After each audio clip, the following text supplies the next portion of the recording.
The year is 1987, and American TV networks launch a number of short-lived shows, such as Starman, The Popcorn Kid, and Probe. In a fit of midlife nostalgia and an effort to remind the world of shows they have forgotten, lone podcast pilot Chris Cooling steps into the Forgotten TV studio 30 years later.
From well-remembered to obscure TV memories of the 70s and 80s, including short-lived TV shows and made-for-TV movies, this is Forgotten TV.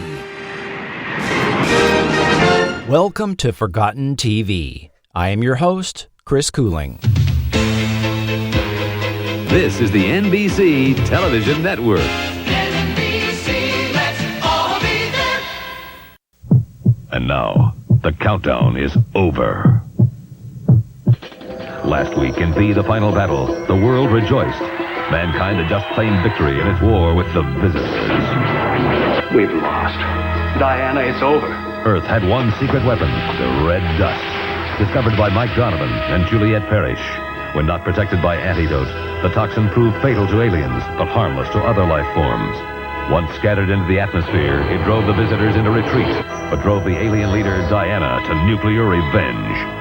Donovan had no way to stop the countdown to destruction. Try! It was the star child, Elizabeth, half human and half alien, who amazingly saved the world. Tonight, Diana is back. This time, she's mad. Tonight, the visitors return. They're plotting a war of conquest, a war of revenge. Prepare yourself now for the premiere of V, the series.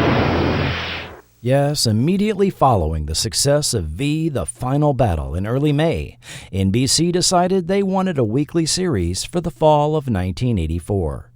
Normally, TV series were greenlit and well into production before May, when the networks would hold upfronts, announcing their fall programming lineups. The day after the Final Battle finished airing, it was being reported that NBC would include V in its lineup of 10 new series for that fall, joining other new one-hour dramas, Highway to Heaven, Hunter, Miami Vice, Partners in Crime, and Hot Pursuit, created by Kenneth Johnson. But to get V ready for a weekly series for fall would require a rush job. Even so, it would not debut until the end of October. Fortunately, executive producers Robert Singer and Daniel Blatt had given thought to the potential that NBC would indeed ask for a weekly V series. Contradicting what Kenneth Johnson had previously told NBC, Blatt would tell the press that they had figured out a way to bring costs down and produce a weekly show cheaper than Johnson had previously estimated, partly due to pre-existing sets, costumes, and props. And now that all the major sets are in place, those are no longer a series cost factor. To do V as a weekly series, it would come into excess of $1 million per one-hour show. If it's a hit show, it's not that expensive.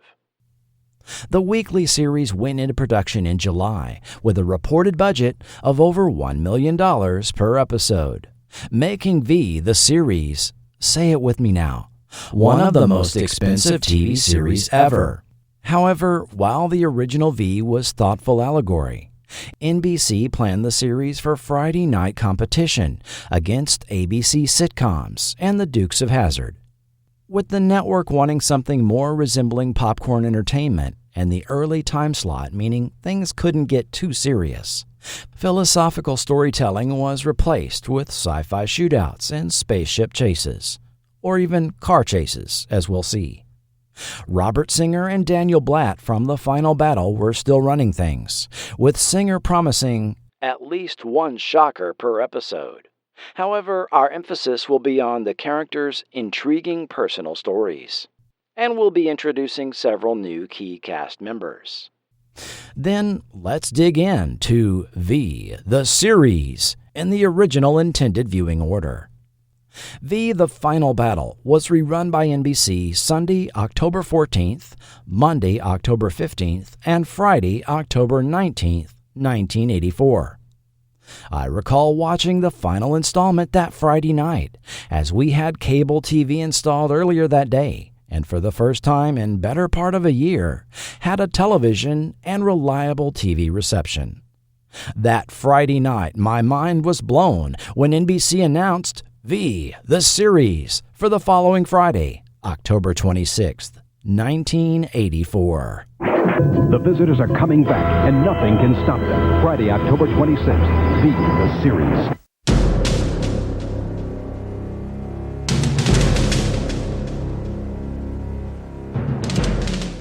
Liberation Day, Episode 1, air date October 26th, 1984.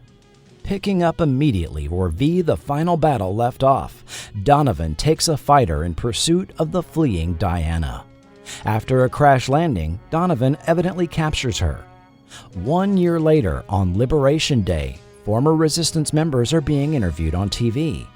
Elias is owner of the new Club Creole and budding movie producer, and Donovan and Julie on the mothership. Julie is working on the Mothership Project, which studies the technology left behind by the visitors. The Mothership Project is run by Nathan Bates and his Science Frontiers Corporation, that now manufactures red dust, as well as the antidote for visitors left behind on Earth who must take a pill every 12 hours indefinitely to be protected against its effects. A highly publicized trial is being held for Diana. However, Ham Tyler, under the direction of Nathan Bates, stages a fake Jack Ruby-style assassination attempt and kidnaps her. He intends to hold her comfortably while she provides Science Frontiers with medical and scientific breakthroughs. When she outlives her usefulness, Ham intends to do away with her. Donovan and Martin track down Diana, and Martin tries to kill her, but she escapes with Martin's last antidote pill, leaving him to die.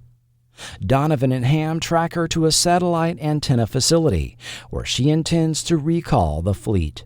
She is rescued by visitors who arrive in a skyfighter, who take her to the dark side of the moon, where several motherships are hiding.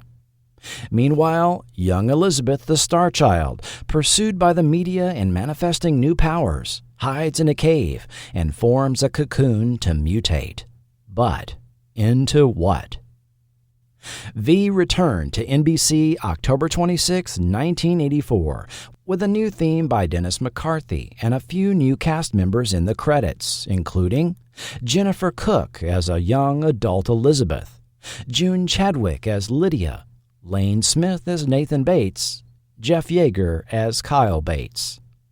This inaugural episode was written by Paul Monash, who had worked since the early days of television and is credited as creator of the series Kane's 100, Peyton Place, and Judd for the Defense. While EPs Robert Singer and Daniel Blatt from The Final Battle were still around, supervising producer Stephen E. D'Souza is brought on board. Even though it was emphasized by executive producers Singer and Blatt how expensive the series would be, following the first two, episodes started to come across as cheaply produced and rushed, with story inconsistencies. For example, nearly all footage involving skyfighter craft and motherships appear reused from the first two miniseries, now recomposited with new backgrounds. The exception is that closing shot showing motherships hiding on the other side of the moon, as the production now had models of the motherships. One 30-inch model is seen in the foreground, with smaller, perhaps 6-inch mothership models behind it, all in front of a 36-inch model of the moon. However, the distinct vocal reverberation of the visitors is also done away with, another cost-cutting measure. Also, when Diana crash lands and is pursued by Donovan, she should have died from the just-released red dust, but does not. This is never explained. However, we're left with several lingering questions that are never answered. What happened to the presumably hundreds of thousands of humans that were stored for food on the 50 motherships? How did the existence and identity of Elizabeth become common knowledge? Why would the visitors allow the humans to possess the LA mothership when they presumably could destroy it from orbit? The real answers are that the series was intended for a Friday night viewing audience at 8, 7 Central. Hence, more simplistic storytelling suited to younger viewers was implemented.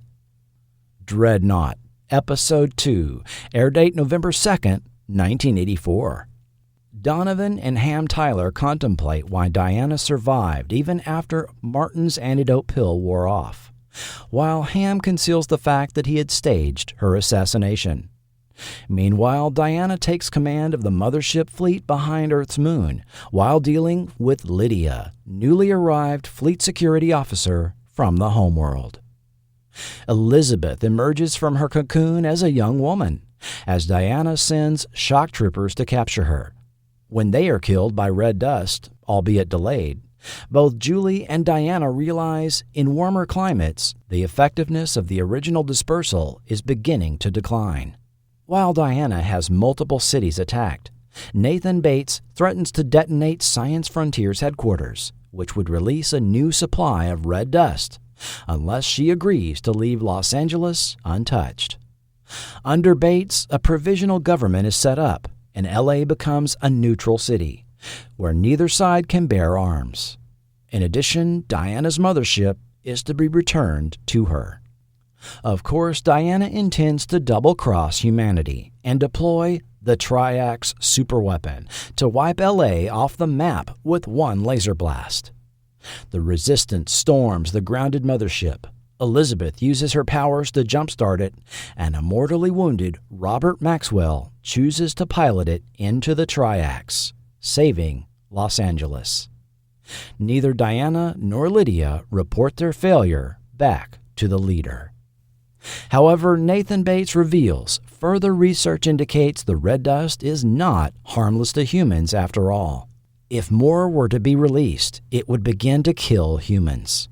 Also, Willie reveals Elizabeth bears the physical mark of Zon, an outlawed visitor religion that opposes the leader, meaning she has special mystical significance not fully understood.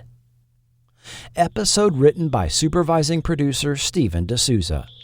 Footage is again recycled from the original miniseries, and a visitor's skyfighter craft and new laser effects are composited into scenes from 1953's War of the Worlds. Appropriately, Donovan and Ham listen to the attack on LA over the radio and encounter visitor troops on a stretch of studio backlot which we will see several times over the course of the series. But no reason is given for the police to be chasing Donovan and Ham early in the episode. It is possible the explanation was left on the editing room floor or was lost in the 9 script revisions of the prior episode. Ham also never reveals his part in the conspiracy to stage Diana's assassination, and it's never mentioned again. The episode ends with Diana on a new mothership, as the original one that hovered over LA was destroyed. And I'll note the serialized nature of the storytelling here, which was unusual for a primetime adventure series of this era. Yes, there were the nighttime dramas that were little more than primetime soap operas, but virtually all American primetime adventure series up to this point were steady-state shows. While there may have been an overarching goal of a series, most often presented as characters in search of something, see Kung Fu, Battlestar Galactica, Logan's Run, The Fantastic Journey, The Incredible Hulk, Voyagers, Otherworld, Starman, and Quantum Leap. Typically, if the goal was reached, the series would be over, or at least the format of the series would morph into something new. Episodes were thus interchangeable, and at the story conclusion, there was a return to the status quo. After all, one episode of The $6 Million Man or Star Trek is largely like any other and can be rerun in any order, two-part episodes notwithstanding. Diana had two costume changes this episode. First, she was sporting a tight red bodysuit with black sequined V-shaped tunic over it that emulates snakeskin. Later, a white bodysuit underneath the same tunic. And some shock troopers begin wearing similar outfits from here on.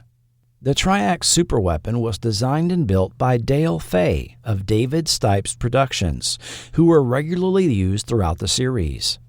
When Warner asked the effects company if they could find stock footage of a ship that could be passed off as an enormous visitor superweapon, Fay did them one better and dug up a model he had built for a student film while attending the Art Center College of Design in Pasadena. The model was modified and rented to the V production, who mounted it on their motion control stage and did several different shots that exceeded original expectations. Fay went on to be the visual effects supervisor on Season 2 of the 2009 NBC reboot of V. Breakout. Episode 3, air date May 25th, 1985. Good evening. I'm Howard K. Smith, and this is the state of the war tonight. In the Middle East, a dramatic breakthrough as the occupied city of Jerusalem saw a combined force of Arab and Israeli commandos briefly liberate the Wailing Wall before being driven back by counterattacking visitor troops. Closer to home, the news comes from Los Angeles, California, that Nathan Bates, the strong man, has solidified his position in creating what is being called an open city. Similar to Lisbon during World War II, Los Angeles has apparently agreed to what amounts to a separate peace, a peace the resistance has denounced as a sham. From this vantage point, it must be said that Los Angeles' future remains in doubt. And this week, the Freedom Network awards the Medal of Valor to 18-year-old Kipper Cardesco of Cleveland, Ohio. He organized members of his senior class into the George Washington Brigade and led them into action at Bears Point, Kentucky, where they routed an alien patrol as heavy fighting continued in the Appalachian Mountains. And that's where we stand tonight. From the Freedom Network in New York, our hopes are with you. Good night. Donovan and Ham Tyler leave the city in search of Donovan's son Sean, but are captured defending a young boy from the visitors. They are put in a work camp where they find Robin Maxwell as well as Nathan Bates' son, Kyle. Escape is made difficult, but not impossible, by the Crivets, alien sand sharks that guard the perimeter. Meanwhile, both Diana and Nathan Bates are in search of Elizabeth, the Star Child, but unaware that in her mutated state, she appears 10 years older. Elizabeth now has command of English and can play the piano, abilities that come easy to her due to her powers. Kyle Bates is reunited with his father, but wants little to do with him since he's in bed with the visitors. Episode written by David Braff, who served as executive story editor and would pen 5 episodes of the series. Also credited for multiple episodes of 8 is Enough, Freddy's Nightmares, and Baywatch. As of this episode, Stephen D'Souza is no longer credited as supervising producer, and Garner Simmons takes over this position. As we'll see, Stephen D'Souza left the show over creative differences, or was let go, depending on whose version of events you go by. 12-year-old Christian Jacobs appeared as young Billy, who had recently come off a stint on the series Gloria as Joey Stivic. Jeff Yeager is also introduced as Kyle Bates. Yeager had plenty of shirtless scenes, giving Mark Singer a run for his money in terms of series sex appeal. Starting with this one, newsman Howard K. Smith opens episodes with updates on worldwide resistance against the visitor occupation. This simple and inexpensive storytelling device reminded the viewer of the larger picture of events still taking place while series plots focused on the LA area. This episode was not aired by NBC during the initial series run, which skipped right to the following episode, The Deception. The 1980s V-Files books by James Van Hise gave the explanation that NBC had rejected this episode due to concerns over violence given V's early evening time slot. This narrative has been endlessly repeated online since. However, NBC later did air it as the third episode when V started reruns in May 1985, and the episode aired at 8/7 Central. What gives? Consulting writer David Braff reveals some interesting information.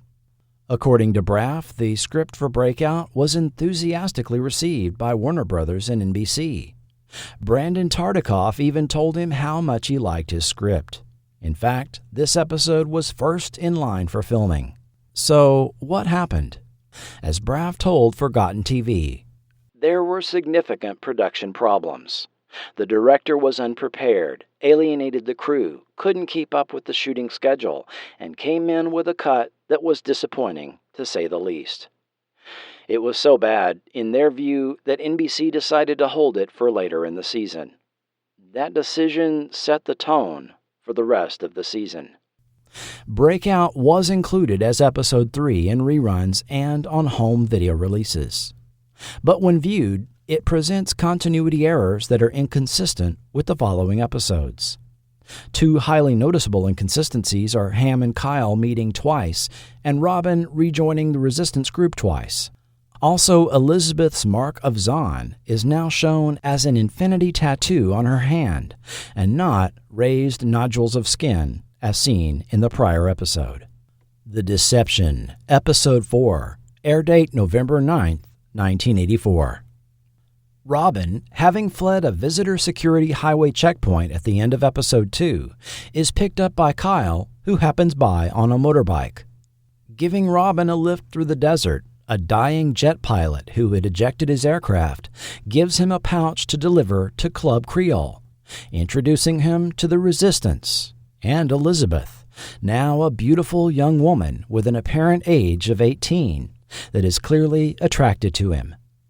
Diana captures Donovan and uses a converted and drugged Sean, along with her holographic chamber, to pump him for intelligence on Elizabeth. However, the flaw in her plan is she is unaware of Elizabeth's mutated, more powerful adult form.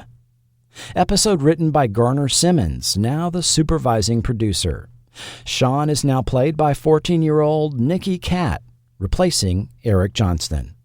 Katt had acted since age 7 and continued to work as an actor into adulthood, perhaps best remembered as teacher Harry Sennett on Boston Public. No Freedom Network update this week, at least on the home video versions. There apparently is a question as to whether the Freedom Network segment that currently appears in front of Breakout actually appeared in front of this episode when it originally aired, as Howard K. Smith shows up in the end credits. The script for this one had to be rewritten when NBC pulled Episode 3. In fact, 3 days of pickups had to be filmed, where scenes have to be reshot for various reasons, such as bad takes and sometimes to bridge cuts, or, in this case, to fix plot and continuity errors introduced by things like pulling entire episodes from a serialized storyline. The plot here is taken from the 1965 film 36 Hours, with James Garner and Eva Marie Saint. Give me any American, and in 36 hours, I will give you back a traitor. The time, 6 days before D-Day. Major Jefferson Pike, U.S. Intelligence, is briefed on the invasion. 2 hours later, Major Pike embarks on a crucial secret mission to Lisbon. In less than 24 hours, Major Pike will awaken here, in what he thinks is a U.S. Army hospital. In 12 hours, he will age 6 years. In 36 hours, he will live the most bizarre spy adventure plot ever conceived. How the hell did I get here? Metro-Goldwyn-Mayer presents 36 Hours. In the film, Germans convince a captured American major into thinking years have passed and World War II is over, so he'll give up details about the Allied invasion of Europe. Here, Donovan was tricked into thinking a year had passed, with humans victorious in their struggle. The plot also showed up at least 7 times on Mission Impossible, as well as The $6 Million Man, The Hardy Boys, Star Trek The Next Generation, and many other TV shows since. Various other tidbits include Willie revealing he's a vegetarian, Diana eating a mouse in front of Donovan, but he is convinced it's a pastry, And Kyle yells, "Get to the chopper," a line made popular by Arnold Schwarzenegger in 1987's Predator. The cover name Elizabeth was given to use in the episode was Elizabeth Dunn, a reference to slain actress Dominique Dunn, who would have played Elizabeth's mother, Robin. The Sanction, Episode 5, air date November 16th, 1984. Klaus, an alien military trainer, sets up his own Visitor Youth Corps Cobra Kai-type dojo at the legation to teach Ravak, a visitor martial art, with Sean as his pupil. But a rescue attempt by Donovan results in Sean choosing Diana over his own father. Meanwhile, against Julie's advice, Elizabeth takes a motorbike tour of L.A. with Kyle and spots her mother, triggering an incident where she has a telekinetic outburst, putting the pair on the run for a while. Robin finally reunites with the entire Resistance group, reuniting mother and daughter, while Kyle deduces Elizabeth is the Star Child, and Nathan Bates begins to suspect the same. Episode written by Brian Taggart, who penned 4 episodes of the series. Aki Aliang begins his 9-episode stint as Mr. Chang, Nathan Bates' enforcer. The Trinbagonian American actor has enjoyed nearly a 70-year career in TV and film and is a familiar face in numerous martial arts films over the decades. Thomas Calloway appeared as Klaus, a frequent guest actor from TV of this era. Previously referred to as the Visitor Friends, or Friends of the Visitors, the Visitor Youth Organization is now simply called the Visitors Youth Corps. Klaus's Ravak Dojo had several well-done, previously unseen Visitor Youth Corps propaganda posters, which emphasized the similarities to the Hitlerjugend. It would have been interesting to see this story element continue to develop, but unfortunately, this, as well as the Sean Donovan storyline, was completely dropped going forward. Sean barely gets a passing mention in a couple of future episodes, while previously Donovan being driven to find Sean was a motivating factor of his character. This begins to highlight story arc and tonal inconsistencies in this series, as the direction of the show increasingly turns from serious into sci-fi camp.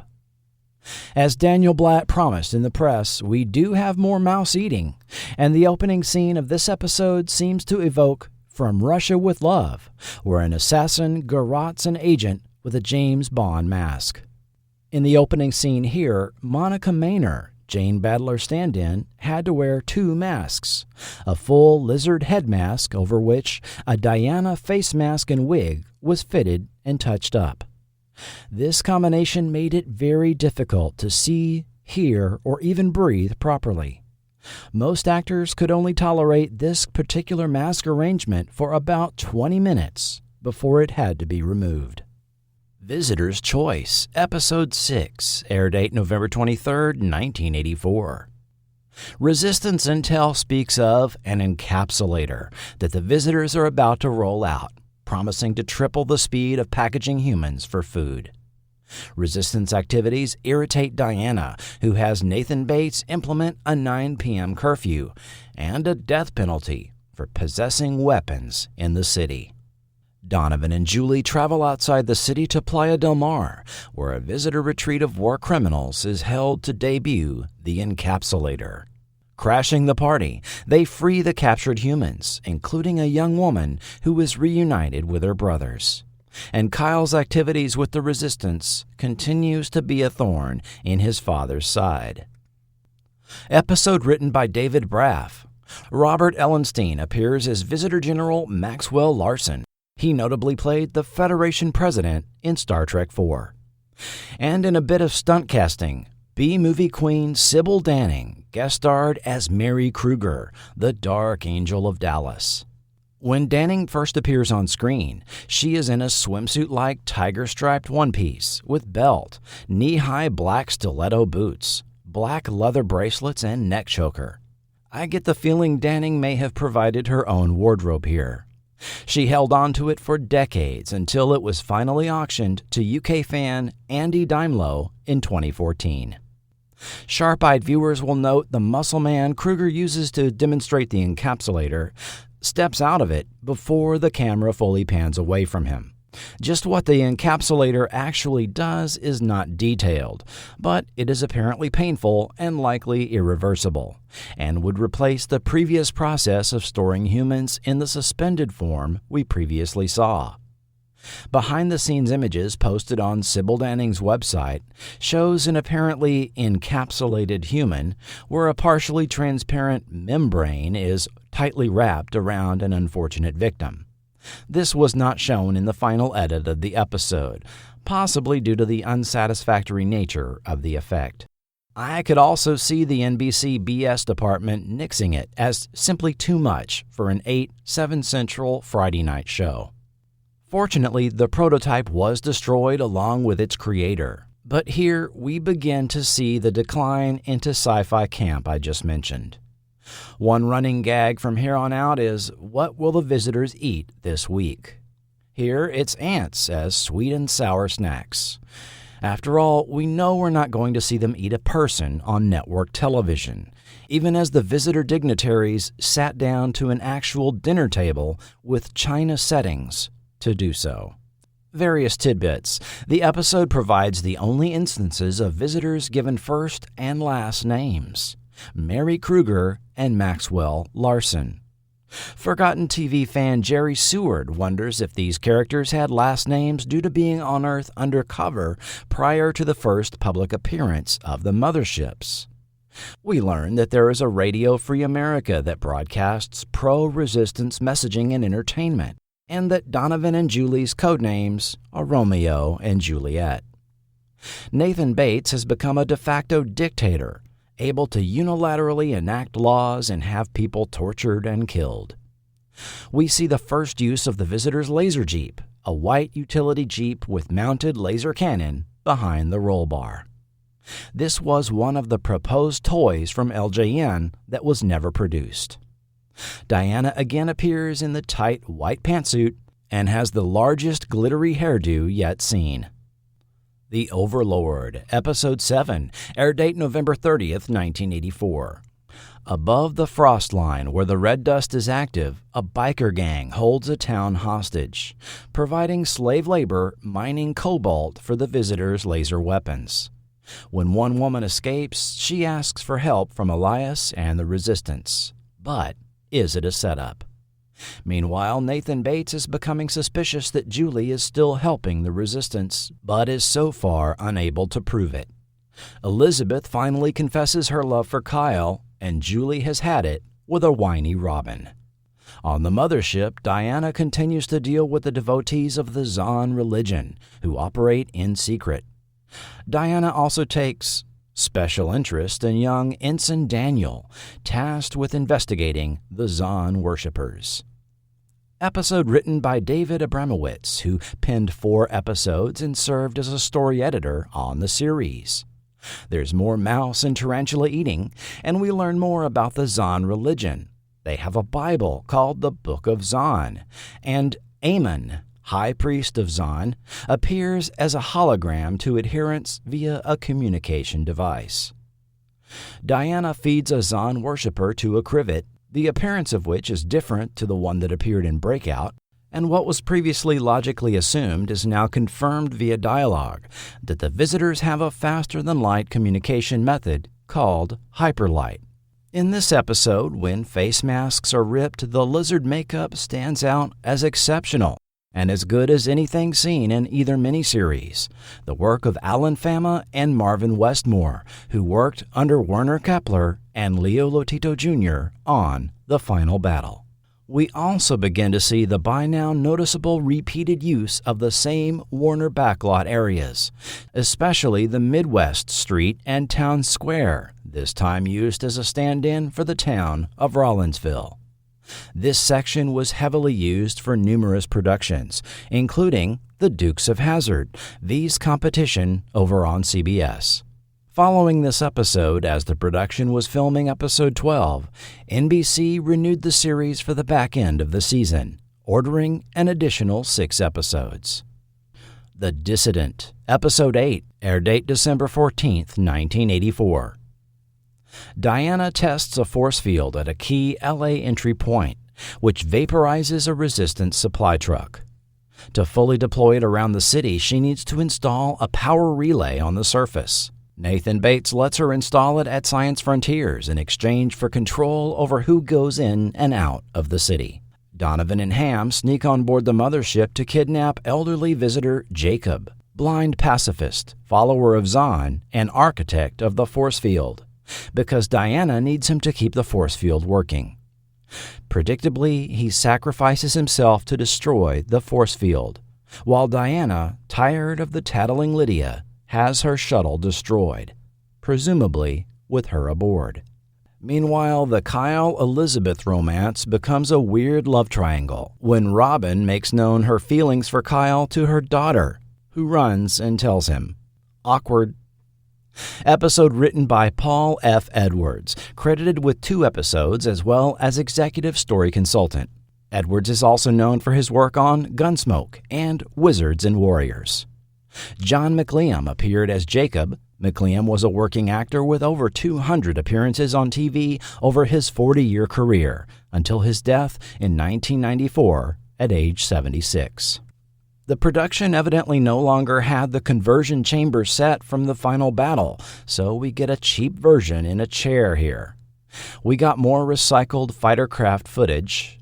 Elizabeth's mark of Zahn on her hand is now back to being a raised patch of skin, albeit slightly different than what was previously shown, and although blind, Jacob can somehow sense its presence.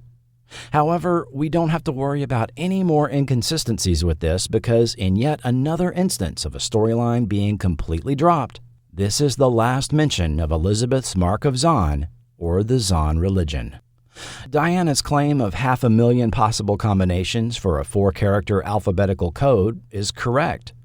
456,976 combinations to be exact, providing we don't factor in upper and lowercase characters. However, Nathan Bates' poor and obvious choice of his son's name, Kyle, meant Julie didn't have to make 500,000 guesses. According to How Secure Is My Password, it would take a modern PC running password cracking software 11 microseconds to crack this code. Ensign Daniels, offed at the end of the last episode by Diana, appears on the bridge and makes a report to her.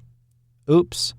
While it would be easy just to say NBC flipped the episodes, seeing as how the Dissident script was turned in a month prior to The Overlord, note that Lydia is apparently killed at the conclusion of The Dissident, but appeared, as normal, in The Overlord.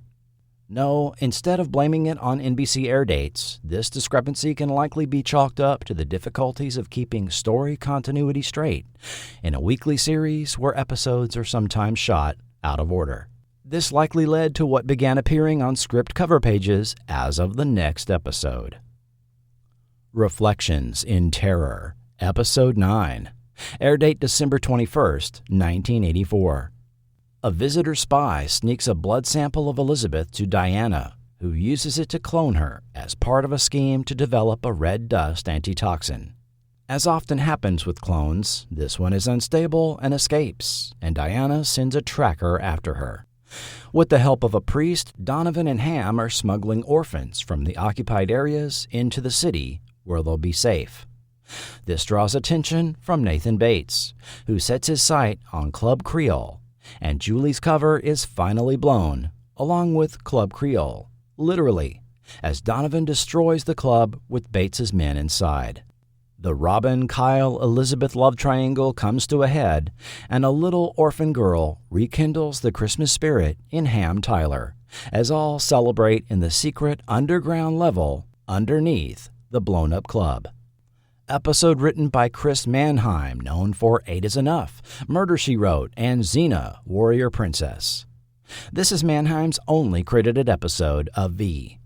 The creepy Anthony James guests as visitor tracker Baird, William Wellman Jr. as Father Turney, and Jenny Beck returns as the young Elizabeth clone, and we are treated to more recycled footage, this time of the cocoon from Episode 2. Yes, it is the Christmas episode, and Mannheim sneaks a real Casablanca moment into the episode when a visitor soldier playing their national anthem is drowned out by Julie and the others singing America the Beautiful. This is reminiscent of the Nazis at Rick's Cafe singing the German patriotic anthem Die Wacht am Rhein, are drowned out by the exiled French passionately singing La Marseillaise, the French national anthem, in one of the most memorable scenes of that classic 1942 film.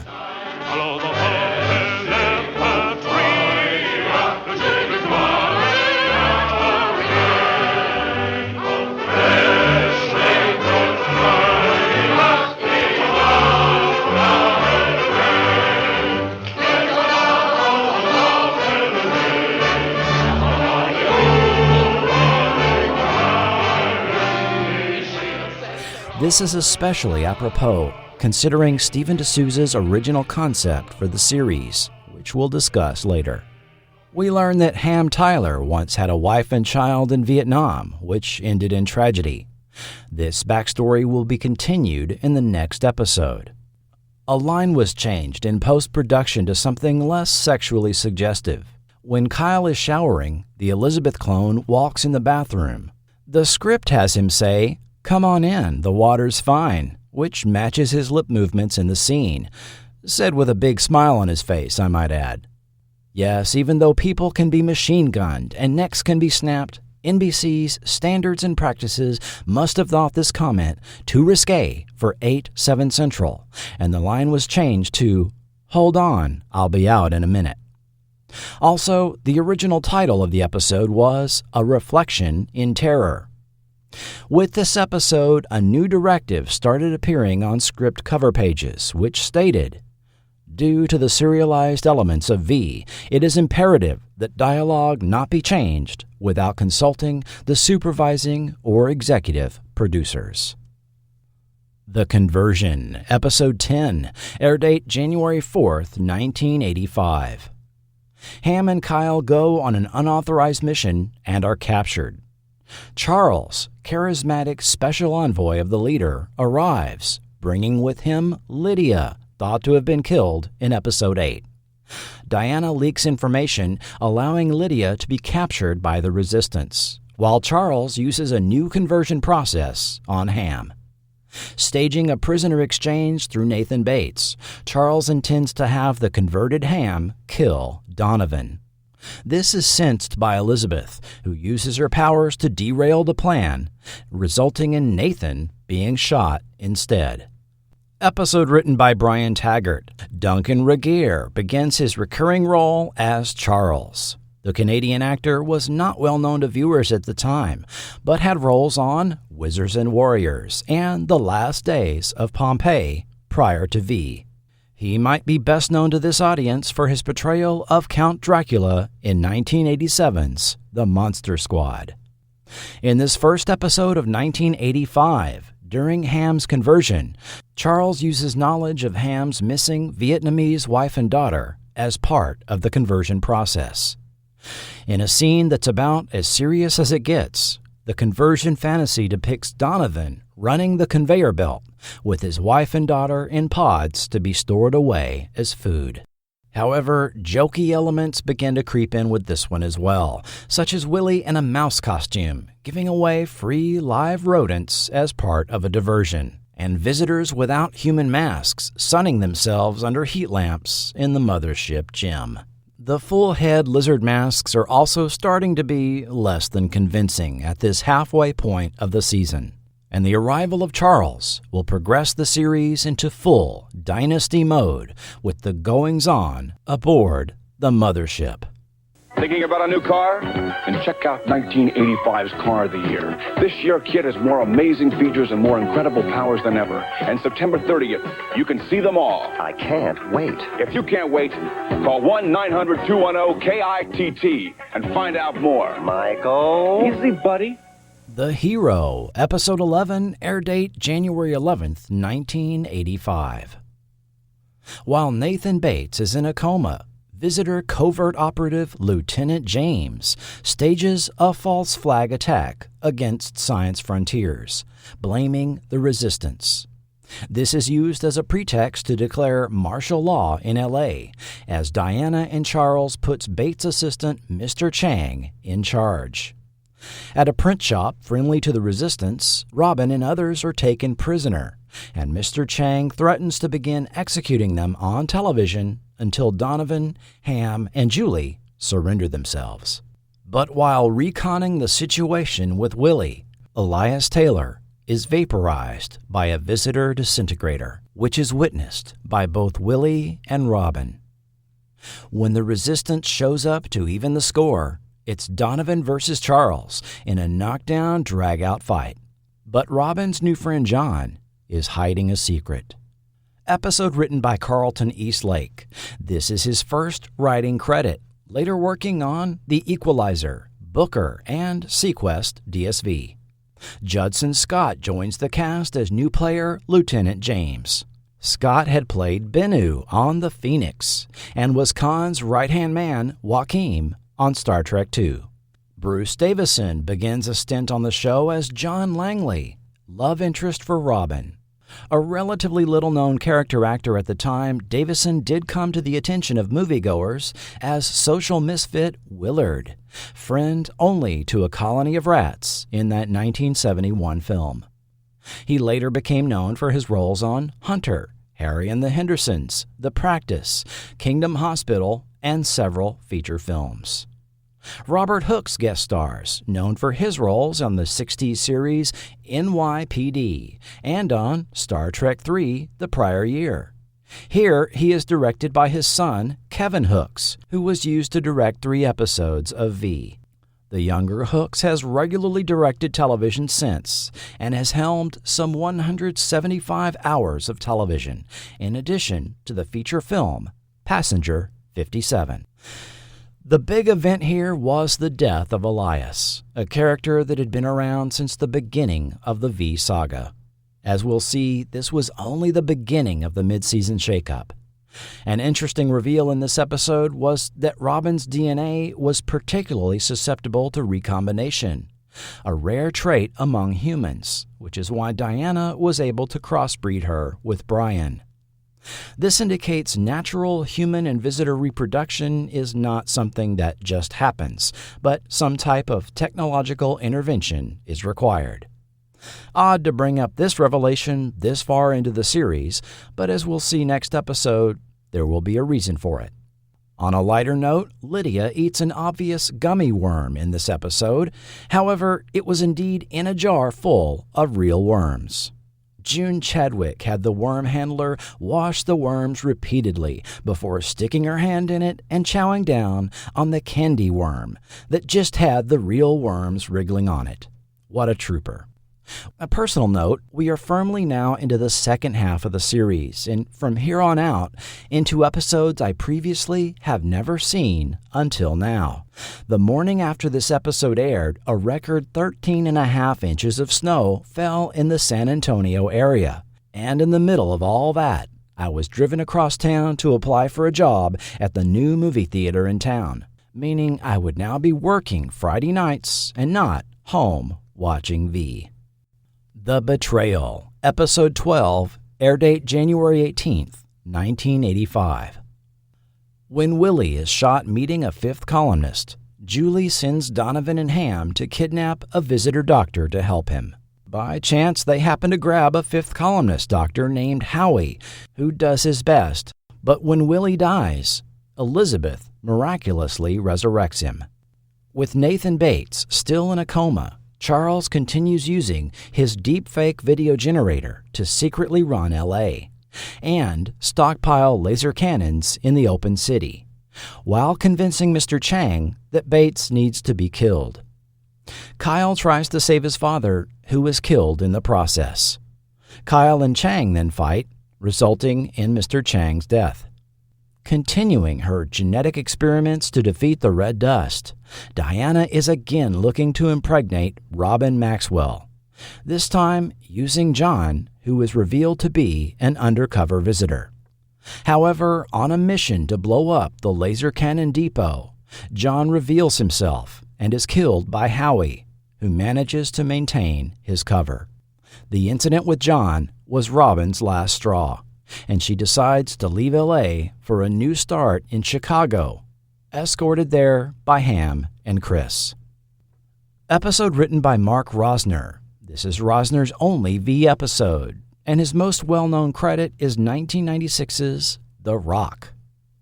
Guest starring Richard Minchenberg as Howie, a character that had the potential of returning but never did. You might remember Minchenberg from his stints on Cagney and Lacey or ER. Lots going on in this episode, a turning point in the series, with the loss of Nathan Bates, Mr. Chang, Ham Tyler, Chris Farber, and Robin Maxwell, coming only a week after the loss of Elias Taylor. Nobody can blame Robin for heading north where the red dust is still effective, given that she keeps picking love interests that turn out to be lizards. The episode left it open to interpretation whether or not Robin and John consummated their attraction, but a quick dubbed-in line from Julie at the end, "At least you're not pregnant," puts the pin in any possibility of another hybrid offspring either way. However, Ham Tyler's leaving was treated as a goodbye to the character, even though hurried dialogue at the end only mentions he was leaving to take Robin to Chicago. Was something edited out? The red dust failsafe rigged by Nathan Bates in Episode 2 if his heart were to ever stop beating was referred to, but such an explosion inexplicably never took place when he was killed. According to some fan sites, a scene showing Kyle taking his pulse monitor and putting it on his own arm was deleted from the final edit. Going forward, Science Frontier shows up as a plot point once more, and the visitor doomsday mechanism is never mentioned again. Which brings us to Elizabeth, now given the power of resurrection by the writers. Well, that's a choice. Problem is, where do you go from here? On a weekly series, giving a character that kind of power is problematic. Going forward, any death short of Elias being vaporized might be reversed. We'll have to see how this is dealt with, and what will happen with the open city remains to be seen, with both Nathan Bates and Mr. Chang gone. Charles is now secretly running things with the public unaware a fake, digital Nathan Bates is giving orders on TV. The Rescue, Episode 13, air date February 1st, 1985. Good evening, I'm Howard K. Smith, and this is the state of the war tonight. In an unprecedented show of solidarity, an integrated force of black and white South Africans staged a daring hit-and-run attack on the visitor processing plant at Johannesburg. More than 200 people were rescued. Philadelphia resident Stuart Kaminsky was awarded the Freedom Network's Medal of Valor for his courage in operating an underground railroad between Atlanta and the city of brotherly love. To date, he has single-handedly saved more than 300 people from the Georgia work camps. Here at home in the U.S., in Los Angeles, shocking news. As Nathan Bates, the power broker behind the Open City, has died. Gunned down and badly wounded 3 weeks ago while negotiating a prisoner exchange, Bates is survived only by a son. But the burning question at this point becomes, what will be the fate of Los Angeles? The death of Nathan Bates leaves L.A. in chaos as Diana wastes no time invading the city, not even waiting for the approval of Charles. But Charles has come up with a scheme to get rid of Diana by marrying her. Under visitor law, his family status allows him to select a bride, who must then travel back to the homeworld to bear offspring. After the lizard wedding ceremony, a jealous Lydia laces Diana's cup with cat poison. But sensing this, Diana switches cups, leaving Charles a dried-out green husk of his former self. Ike Laxton Foya May. Meanwhile, seemingly on another show, Julie rushes off to help a friend whose wife is going through labor, while Lieutenant James stages an attack on Club Creole's previously hidden underground level. Kyle then has a standoff with Lieutenant James and his troops protecting Julie and the family, while trying to impart difficult lessons to young John about the realities of war. Episode written by supervising producer Garner Simmons. Guest starring Terrence Knox and Darlene Carr as Julie's friends Alan and Joanne. Gayla Jacobson as Mothership Apothecary Marta, and Ina Freed, credited as Ian Freed, who had a run in the mid-'80s playing the young friend of a main character on shows like Alice, Silver Spoons, Different Strokes, and Mr. Belvedere. Hi, Mr. Belvedere. Hello, Danny. Is Wesley here? Yes, come on in. Hiya, champ. How's it going? Well, I got AIDS, but other than that, I'm doing pretty good.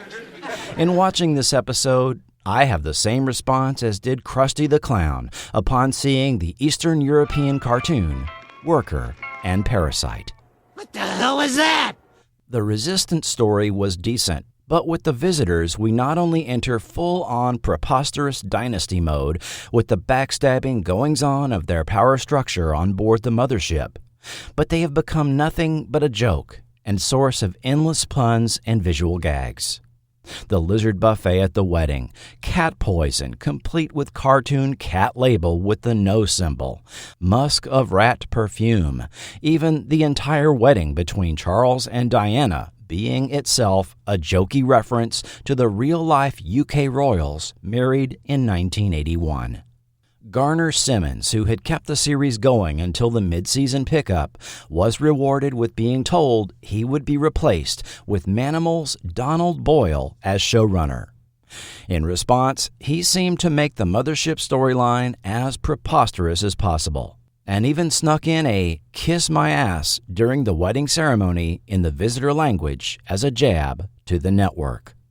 I'm not sure if this was visible on the original airing, but in Charles' quarters you can clearly see where the walls of the set end, revealing the soundstage lighting in the background. We also see what is clearly a Godzilla toy, painted white, on the wedding buffet table, crawling with tarantulas, worms, birds, and mice. The several actors wearing full head lizard masks are inexplicably also now wearing mohawks, likely in an effort to conceal the split seam of the mask. Meanwhile, Elizabeth now also adds Total Recall to her power set, complete with speaking in other people's voices, like Wonder Woman used to do. And Robert Englund delivers his funniest Willyism yet. However, you really start to see budget cuts here, as the massive invasion of LA is basically footage recycled from earlier episodes and a lot of sound effects. And the Resistance sets up shop in yet another abandoned movie studio. Coming in consistently third in time slot, NBC here has moved the show to 9/8 Central against Street Hawk on ABC and Dallas on CBS in an effort to beat Street Hawk in the ratings and come in second in the time slot. The Champion, Episode 14, air date February 8th, 1985. As of this episode, not only do we get a new opening narrated by Danny Dark, but the Freedom Network reports are also dropped. They arrived in 50 motherships, offering their friendship and advanced technology to Earth.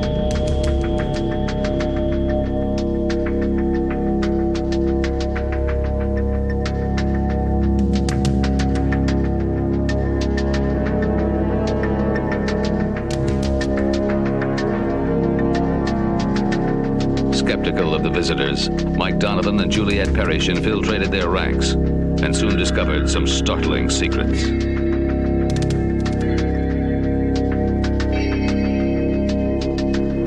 Shipping food.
ground that stands between us and the visitors.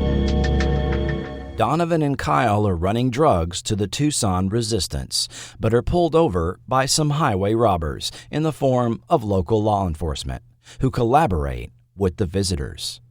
During a shootout, they are saved by a local friendly, a young widow named Kathy.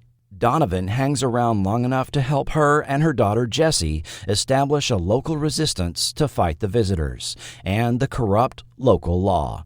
But Lieutenant James soon arrives to complicate matters. Meanwhile, again on seemingly a completely different show, Lydia is put on trial for Charles's murder. As Diana prepares to vaporize Lydia, new Inspector General Philip arrives and stays the execution. Philip is Martin's brother, or at least developed from a mutual zygote. This results in ritual combat between Diana and Lydia, complete with weapons that resemble Vulcan lirpas. Philip stops the combat and restores the status quo.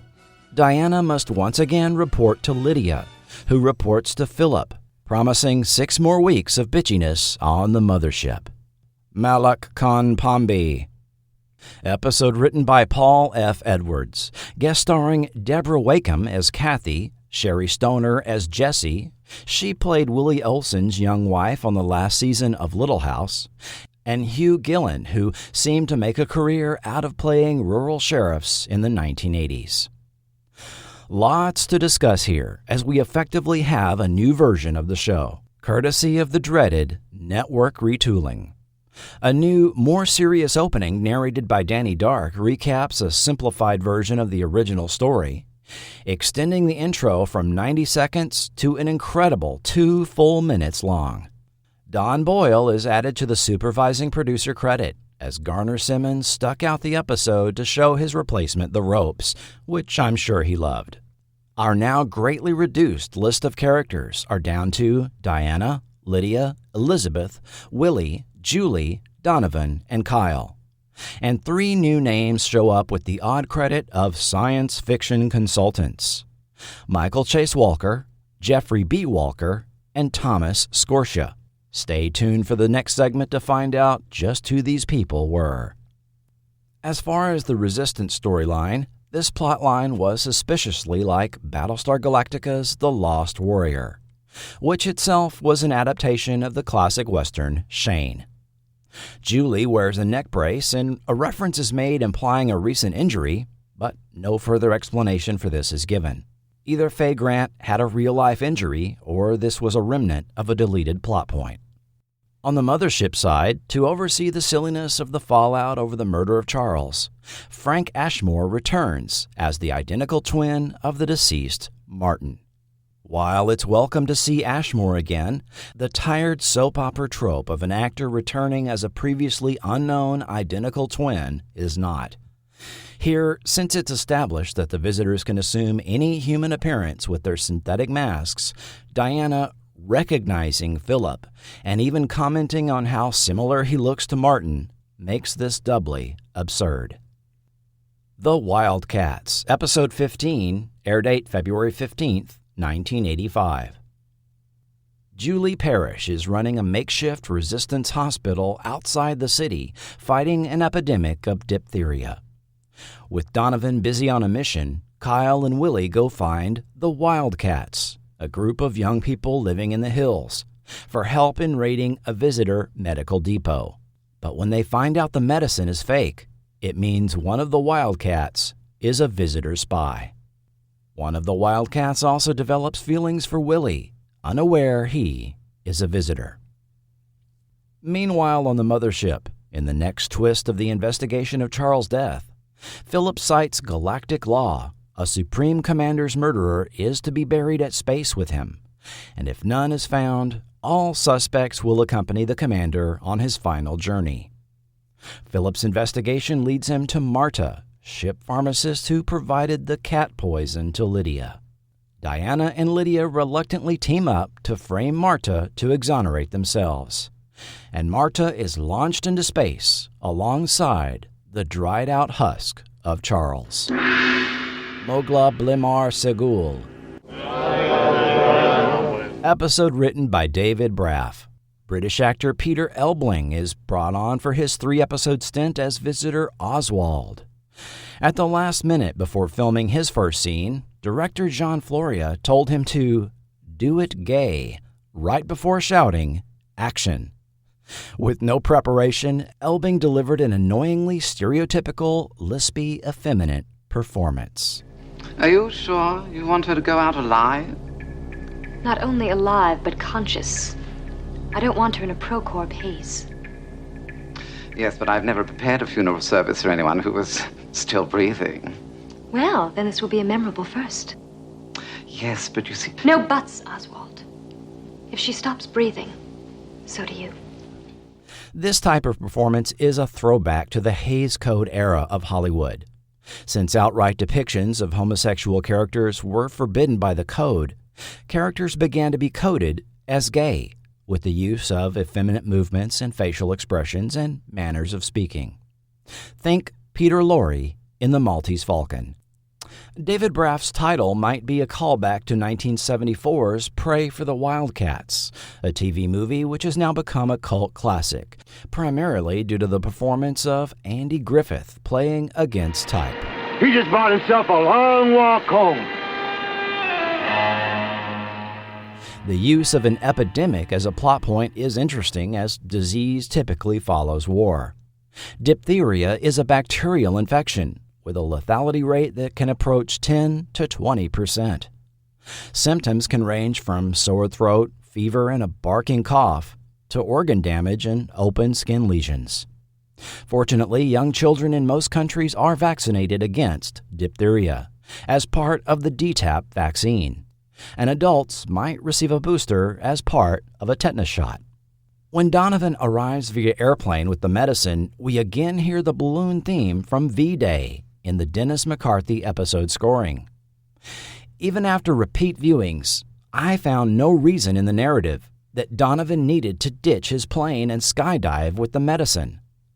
The scene was written this way, likely to be able to reuse skydiving footage already shot for the final battle, and to avoid the expense of showing the plane landing. At this point in the series, these cost-cutting measures were beginning to be commonplace. Late in the episode, when reluctant visitor spy Tony rams his car into the oncoming visitor vehicles, an explosion is rather poorly composited into the shot, even though it is obvious no collision really took place. On the production side, this and the following episode went to filming only 5 weeks or less ahead of air date, meaning a rushed production schedule. The Littlest Dragon, Episode 16, air date February 22, 1985.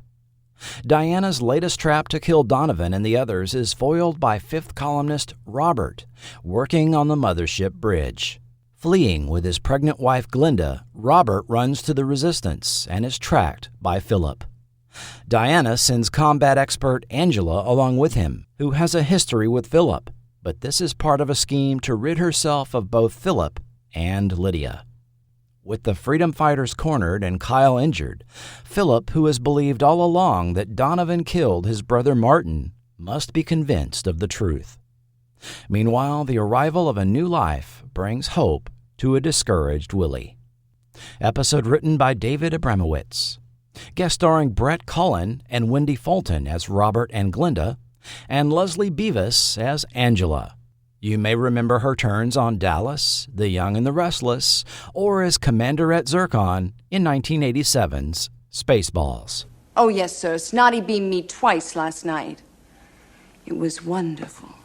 Here, the reptilian baby prop from the final battle returns, and while there are moments of comic relief and mothership goings-on, the ridiculousness is toned down a great deal in this episode, which even gave us a Star Trek-like resolution to the Philip Donovan conflict.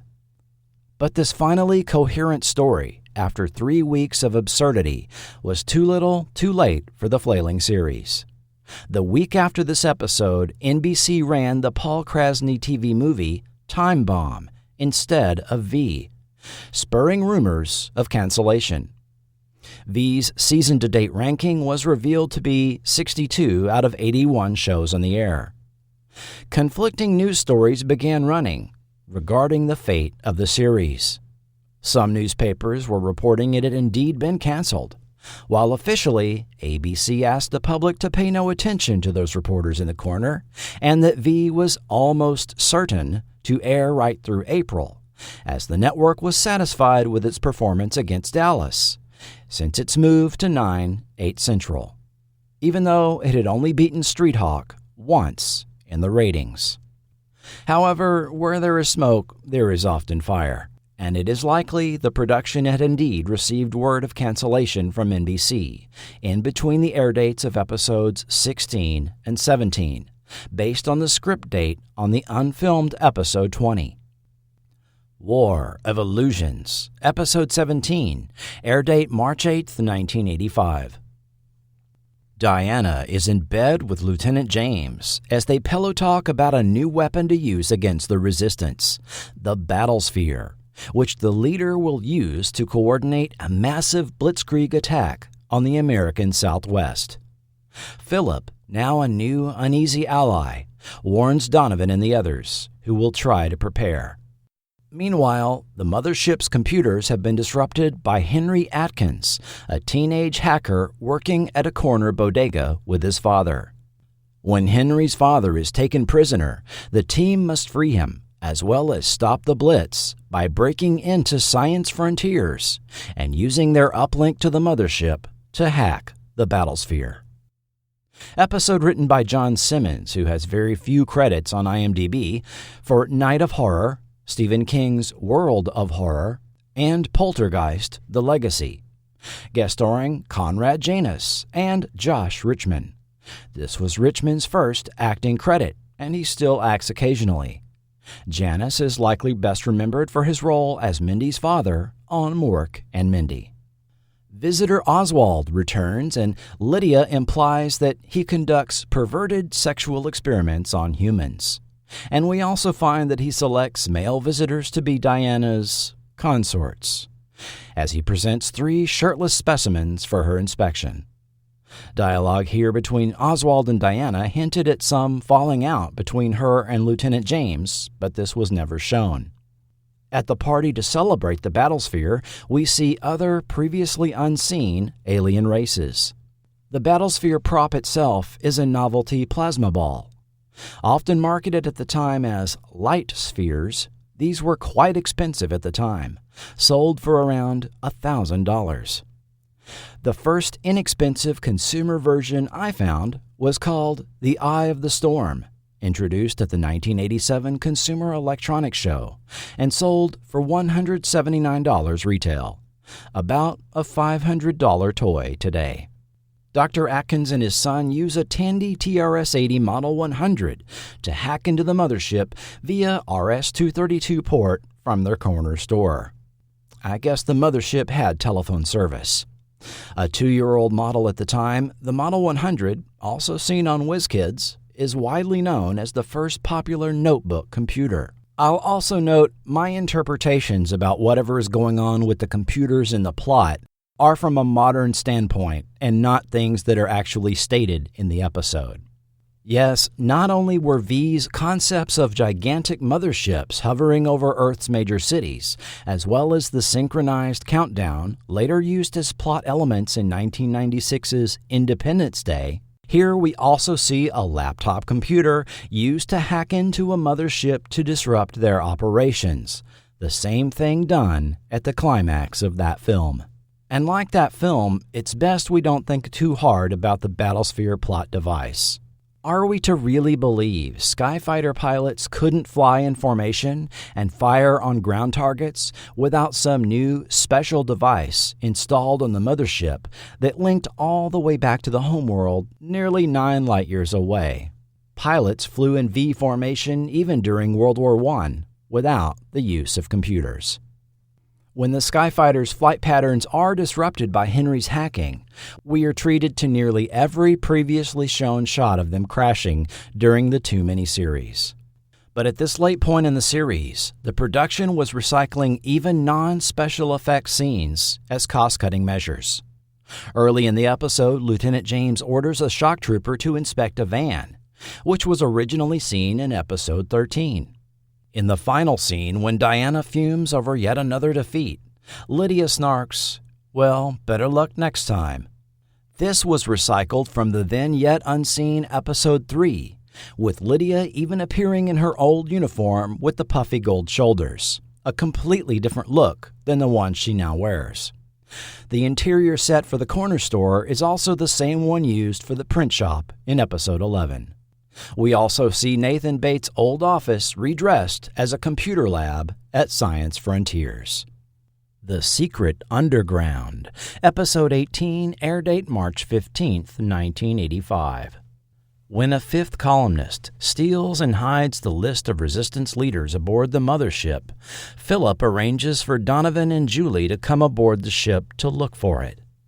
Once there, Julie finds an old flame being forced to do biological weapons research for the visitors. Meanwhile, Lydia's young brother Nigel arrives for the celebration of Ramalan.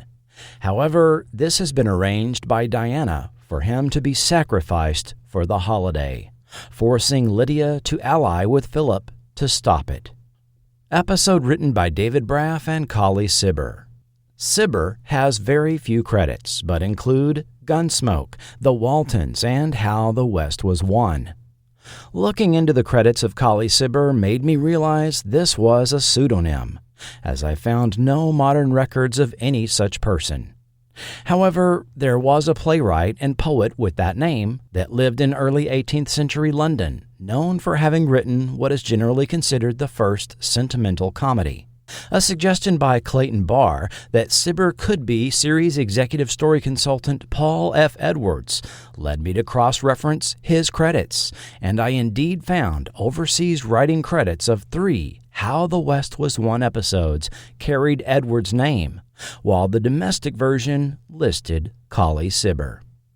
Of course, all this detective work could have been avoided had I simply consulted the script cover page for the episode first. John Calvin appears as Dr. Maitland, Julie's past love interest. You might remember him as Reverend Willie Tenboom on Tales of the Gold Monkey, who liked to bless the native women. Ken Olant was Nigel, who might be best known for his role of Zachary Stone on Superforce.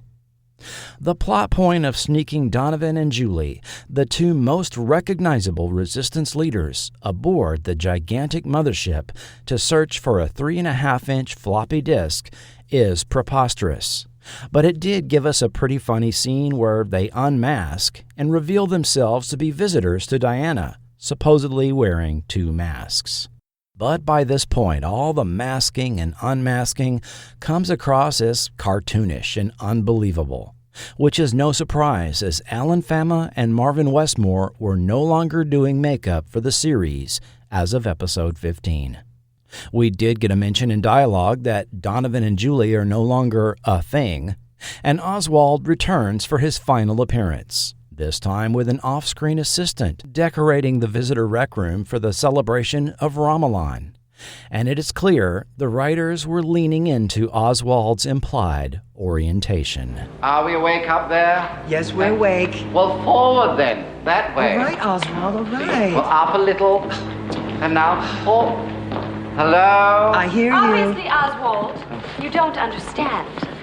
And I've lost count of the number of skyfighters the Resistance has absconded with. They must have a small fleet hidden somewhere in L.A. by this time.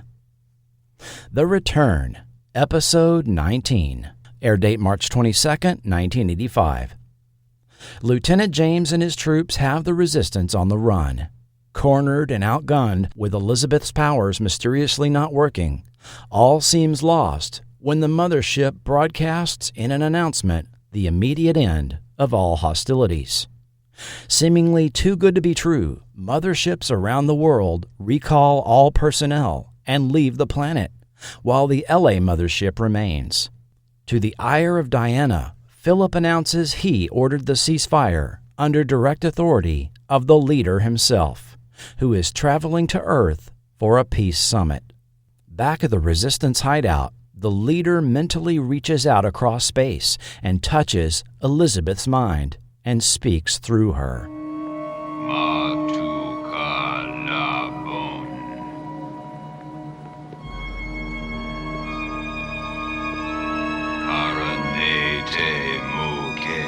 Guys, get in here! Ate so me shi. Te no he safaro. Philip arrives and confirms he has been in contact with the leader, and over time, he has not only encouraged him to make peace, but that Elizabeth is the key to uniting the two species.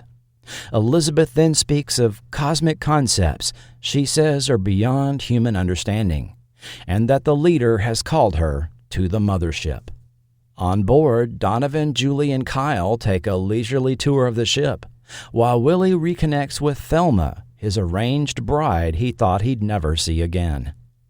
When Philip invites Donovan to a friendly sword match, Diana sees the opportunity and has Lieutenant James charge the swords. While neither is harmed, the discovery of live weapons casts an aura of distrust over the situation. Later, Elizabeth's entire personality seems to change as she increasingly becomes emotionally distant from Kyle and the others. Philip begins to teach her about the history of their people while they wait for the leader to personally arrive. In the landing bay, Diana and Lieutenant James have staged a false flag attack against the leader's shuttle. But Philip had arranged a decoy. Exposed, Diana and her loyalists take the bridge, and in a seeming repeat of events from the final battle, rigs the ship's reactors to reach critical mass as a de facto self-destruct. Unable to penetrate the bridge, Philip reaches out to the leader through Elizabeth, who telekinetically opens the blast door to the bridge. Hand-to-hand combat ensues, with Diana and Lieutenant James defeated, to the apparent pleasure of the leader, who again speaks through Elizabeth. Good. Very good. In the landing bay, the leader's real shuttle arrives, but instead of him disembarking, Elizabeth is mentally called to board it. In custody, Diana privately reveals to Lieutenant James she has placed a bomb on board. After the shuttle leaves, Donovan and Julie realize Kyle is missing, presumably having snuck on board the shuttle.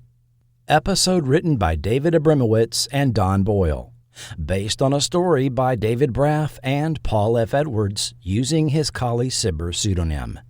Marilyn Jones guests as Thelma, Willie's arranged bride. A working actress all over TV of this era, you might remember her from the Season 1 episode of Monsters. Oh, great! It's Monsters, our favorite show! Called Holly's House, as a children's TV show hostess that gives voice to the life-size puppet, Holly. The voice of the leader was uncredited. Plenty of unexplained and hanging plot points, poorly staged scenes, and unfinished concepts in this episode. Taking things in order, the by now extremely recognizable stretch of Warner backlot known as Hennessy Street or Tenement Alley is again used at the beginning of this episode. Where the fleet of motherships went is unanswered. As Lieutenant James stages the false flag attack, a previously never-seen device is introduced that looks like a pyramid with a black globe in the middle of it. This apparently turns featureless visitor head masks into ones with fully detailed, realistic faces, complete with hair, as they are applied to two visitors that will pose as human resistance. It seems really odd to introduce this new concept this late in the series. Then, as these two masked visitors are shot down with standard hand lasers in the landing bay, a bizarre line by Kyle is added in post. They're disintegrated. Now we'll never know who they are. Even though the two were clearly not disintegrated in the scene. When Diana takes the bridge, a plot point of Julie and Willie attempting to find access through the ventilation shafts is just abandoned. And what was the point of red light in the leader's shuttle meant to represent? The leader himself, as if he was an incorporeal being? That's not what the script for episode 20 presents. The conclusion that Kyle must have stowed away on the shuttle is sloppily executed. He clearly just walks out of frame, stage left, only seconds before the shuttle lifts off, while it is in full view of everyone intently watching. Exactly how is Kyle supposed to have snuck on board? It almost seems as this entire episode was shot from an early draft of a script and rushed through production before revisions and corrections are made to fix plot holes and continuity issues. This may have been why Paul Edwards had his name taken off the episode and the previous one. There has never been a resolution to this cliffhanger story presented in this final aired episode. Following this airing, Blatzinger Productions lobbied NBC to allow a final wrap-up miniseries or a TV movie, but this was never approved. Blatzinger went on to work on the TV movies Breaker with Carl Weathers and Badge of the Assassin with James Woods and Yaphet Kotto, both airing in 1985. Following a couple of additional TV movies over the next 2 years, their partnership seemed to fizzle out and the pair went their separate ways. However, there was indeed a script written for the never-filmed Episode 20. The Attack, the unfilmed Episode 20, script date February 28, 1985. Having snuck on board, seeing an empty shuttle, Kyle is transported to another dimension, while Elizabeth is with the leader, a massive four-armed creature. He is told a backstory about the visitor's ancient leaders who combined their power into an artifact called the Ankhs, which was broken and distributed to various locations, one of them being Earth. Back on board the mothership, Diana has managed to break free from custody just as the shuttle explodes. In the wake of the shuttle's destruction, power plays take place on the bridge, and Diana again places herself in command, alongside Lydia, framing the resistance for her latest attack on the leader. With Donovan, Julie, and Willie in the brig, Thelma brings them a cake with explosives concealed inside. Right before they blow the cell doors, Kyle materializes and rejoins his friends. When they reach the landing bay, Donovan is wounded, while Julie is shockingly disintegrated. Diana orders a ceremonial all-out attack on Earth, or at least Los Angeles, while she and Lieutenant James revel in the destruction. During all this, Donovan, Kyle, and Willie, having escaped the landing bay with Philip, find themselves trapped by Diana in a trash compactor. Meanwhile, Elizabeth struggles to free herself of the leader's influence so she can save her friends.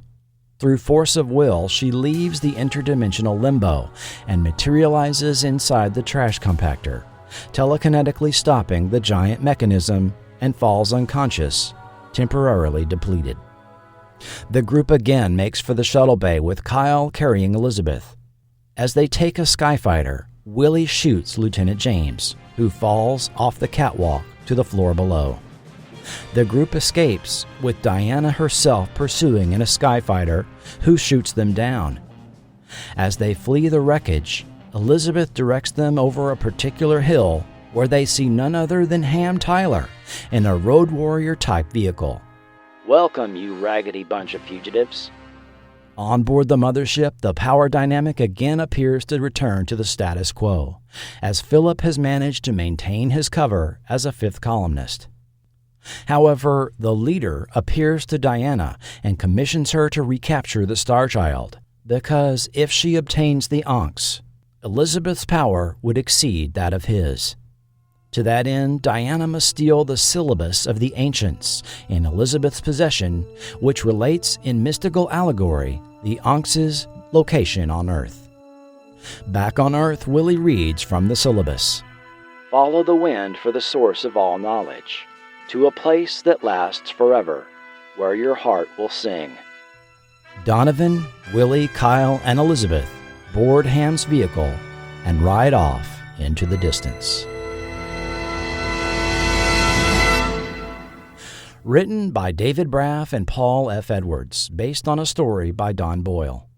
The Attack only exists as a first draft script, and it thus contains typos, internal continuity errors, and unresolved plot points that presumably would have been resolved as the writers reworked it. However, Work on it ceased when the series was canceled by NBC. What Remains provides a story that foreshadowed a dramatic change of focus for the series if it had continued to a second season. Observations from the story? First, entire scenes and story elements seem lifted directly from the Star Wars films.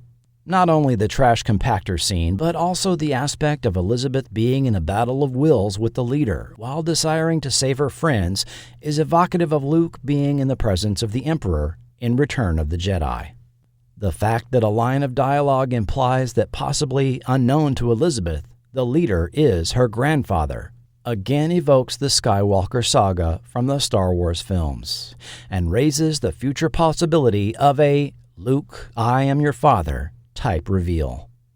Undoubtedly, all of these were intentional choices on the part of Braff and Edwards, who previously were lifting plots from World War II movies to incorporate into episodes, while here going in much more of a sci-fi fantasy direction.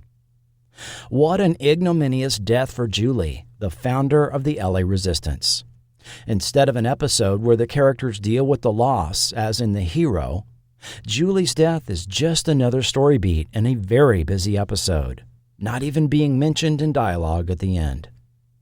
The fate of Thelma is not revealed, and the appearance of Ham Tyler coincidentally showing up where the group crashed is unexplained. Also, the syllabus is introduced into the plot at the very end with no explanation as to how Elizabeth has it. You would think this was an opportunity to tie into Zahn, the visitor religion, but that story element seems long forgotten under Don Boyle, who was now the showrunner. The nature of the leader remains unexplained. Diana's actions with the bomb revealed she even seemed ignorant of his powers. Were we to interpret the point of red light in the shuttle to be him, as if he was an incorporeal being? Does he hang out most of the time in interdimensional limbo? Was he even the same species as the visitors? Of course, it's impossible to interpret how he would have eventually been depicted on screen due to budgetary and storytelling reasons, but the script description and whole aspect of Elizabeth and later Diana being transported to his presence has the feel of 1978's Doctor Strange to me. In that telefilm, written and directed by WizKid's Phil Daguerre, Stephen Strange traveled to the astral plane, where the Nameless One had commanded Morgan Le Fay to do his bidding. Far more mystical sci-fi claptrap than would have ever been allowed if Kenneth Johnson had still been running things. In addition, the refocusing of the plot around a mystical artifact hidden on Earth would have the effect of undermining all the original themes of V. It is clear the second season would have been a very familiar type of science fiction show, where characters wander the earth in search of a MacGuffin, helping people they find along the way while being pursued by Diana. A formula already very familiar in this era, with series like The Fantastic Journey, Planet of the Apes, and especially Logan's Run. The incorporation of a post-apocalyptic vehicle trope evokes things like Arc 2, Damnation Alley, and, yes, The Road Warrior, outright referenced in the script.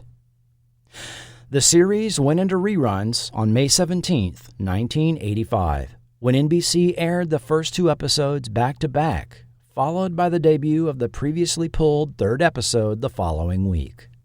V the series finished the season ranking 57th place with a 13.2 Nielsen rating and an 18 share.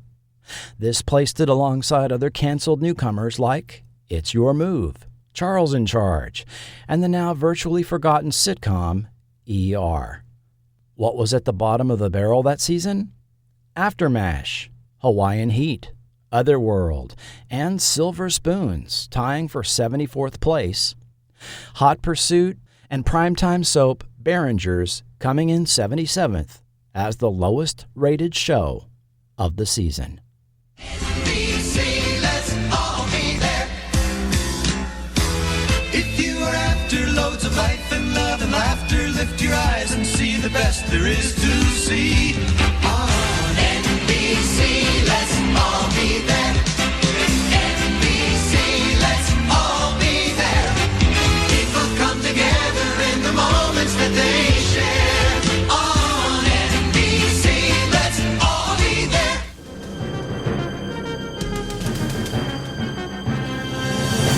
Behind the scenes.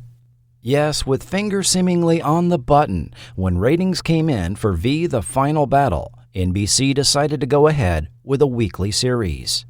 Network head Brandon Tartikoff officially announced it on May 10th at the network upfronts, where the TV networks present their fall lineups to affiliates and advertisers. V was to be the lead-in show for an all-new Friday night lineup, followed by new police series Hunter and Miami Vice. However, some bean counting evidently went on behind closed doors ahead of this announcement. Recall that Kenneth Johnson had told NBC a weekly series would be prohibitively expensive to produce, favoring an episodic TV movie format that he could turn out perhaps 4 times a year. Budgetary considerations were always an issue with every incarnation of V. According to series showrunner number 2 Garner Simmons, Warner originally wanted to spend no more than $1 million per hour for the first miniseries. But during production, Johnson convinced them to increase the budget and even approve ever-increasing cost overruns, with it eventually coming in at $13.7 million, or $3.22 million per screen hour. Taking advantage of already available sets, props, costumes, and special effects footage, the Johnsonless Final Battle was able to also come in at around $14 million, but stretched to 6 hours, or $2.33 million per screen hour. Obviously, production costs in this range would be prohibitively expensive for a weekly TV series. According to the narrative Garner Simmons provided for Dan Kopp's 2017 book, Fascist Lizards from Outer Space, V: The Series was something of a last-minute addition to the fall 1984 lineup announced at those May upfronts. Warner Television was having a bad year. While they had produced a slew of TV pilots for the 3 networks, Simmons recalled 11, I found record of 6. None of them were picked up as a series, and Warner would have no new shows sold that year. Their only shows in production would have been Scarecrow and Mrs. King and Night Court, with Alice and the Dukes of Hazzard winding up their final seasons. Desperate for a series sale to a network, Warner VP of Development Scott Siegler wanted to sell NBC on a V weekly series for that fall, and attempted to broker a deal between the network and studio. But it would all come down to budget. Garner Simmons. Warner's ran the numbers and told him they would need something in the neighborhood of $1.3 million per episode to make things work. Siegler said he'd get back to them as soon as he had a deal. When he finally called to say he'd sold it, Warner's asked what NBC had agreed to pay. Siegler replied, $850,000 per episode. And Warner's shit a brick. At the same time, with nothing else on its docket, Warner's could not say no. So instead, they drew up a budget for the new Series V that required production to bring the series in for $850,000 per episode. The new series was announced, and with Blatt Singer Productions still running things, a writing team was hastily assembled in late May. Simmons was one of the first people involved, having just come off of the Warner-produced The Yellow Rose, a canceled NBC series from the 1983-84 season. Writer-producer Paul Monash, known for Peyton Place, Salem's Lot, as well as producing theatrical films Butch Cassidy and the Sundance Kid, Slaughterhouse-5, and Carrie, was announced early as a producer. However, he ended up with creative consultant credit instead. Brian Taggart, one of the writers for The Final Battle, was brought back. David Braff, previously known for his work on 8 is Enough and The Fall Guy, and Stephen E. D'Souza, who last worked on The Powers of Matthew Starr, rounded out the first writing team.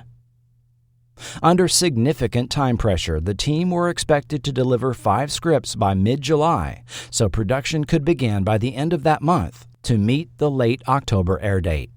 Monash was tasked with the first script to bridge events from where we left off in The Final Battle, while D'Souza worked on the second. Braff, Simmons, and Taggart would each contribute a script to get the initial 5 episodes written and ready for the deadline. Then work on the next batch of scripts would begin so they could be ready when the first 5 were shot. However, problems began well before production started. When the writers arrived on the Warner lot, the first hurdle was the unworkable budget of $850,000 NBC had agreed to. As Simmons explains, "The day we arrived on the Warner's lot, I ran into our line producer, Dean O'Brien, who was livid. The studio had handed him a pattern budget that was indeed locked at $850,000. But to achieve this unrealistic number, the amount budgeted for sets, wardrobe, props, VFX were all zero. Apparently, Scott Siegler had reasoned in selling the series that since it was to deal with a clandestine group of freedom fighters taking the fight to the alien overlords in the streets of L.A., the show could be shot practically, i.e. no standing sets, etc. And since the miniseries had cannibalized the original Ken Johnson miniseries, so would the new series by recycling all costumes, props, etc. Given that all the scripts were already in progress, this would have meant throwing out everything and starting over, which in turn would mean not making our air dates. Clearly, something had to give." In 1984, the average hour-long series cost $700,000 to $800,000 to produce. The episode budget of Hill Street Blues was $925,000. To produce V as a weekly series, it was estimated another $400,000 to $500,000 per episode would be needed.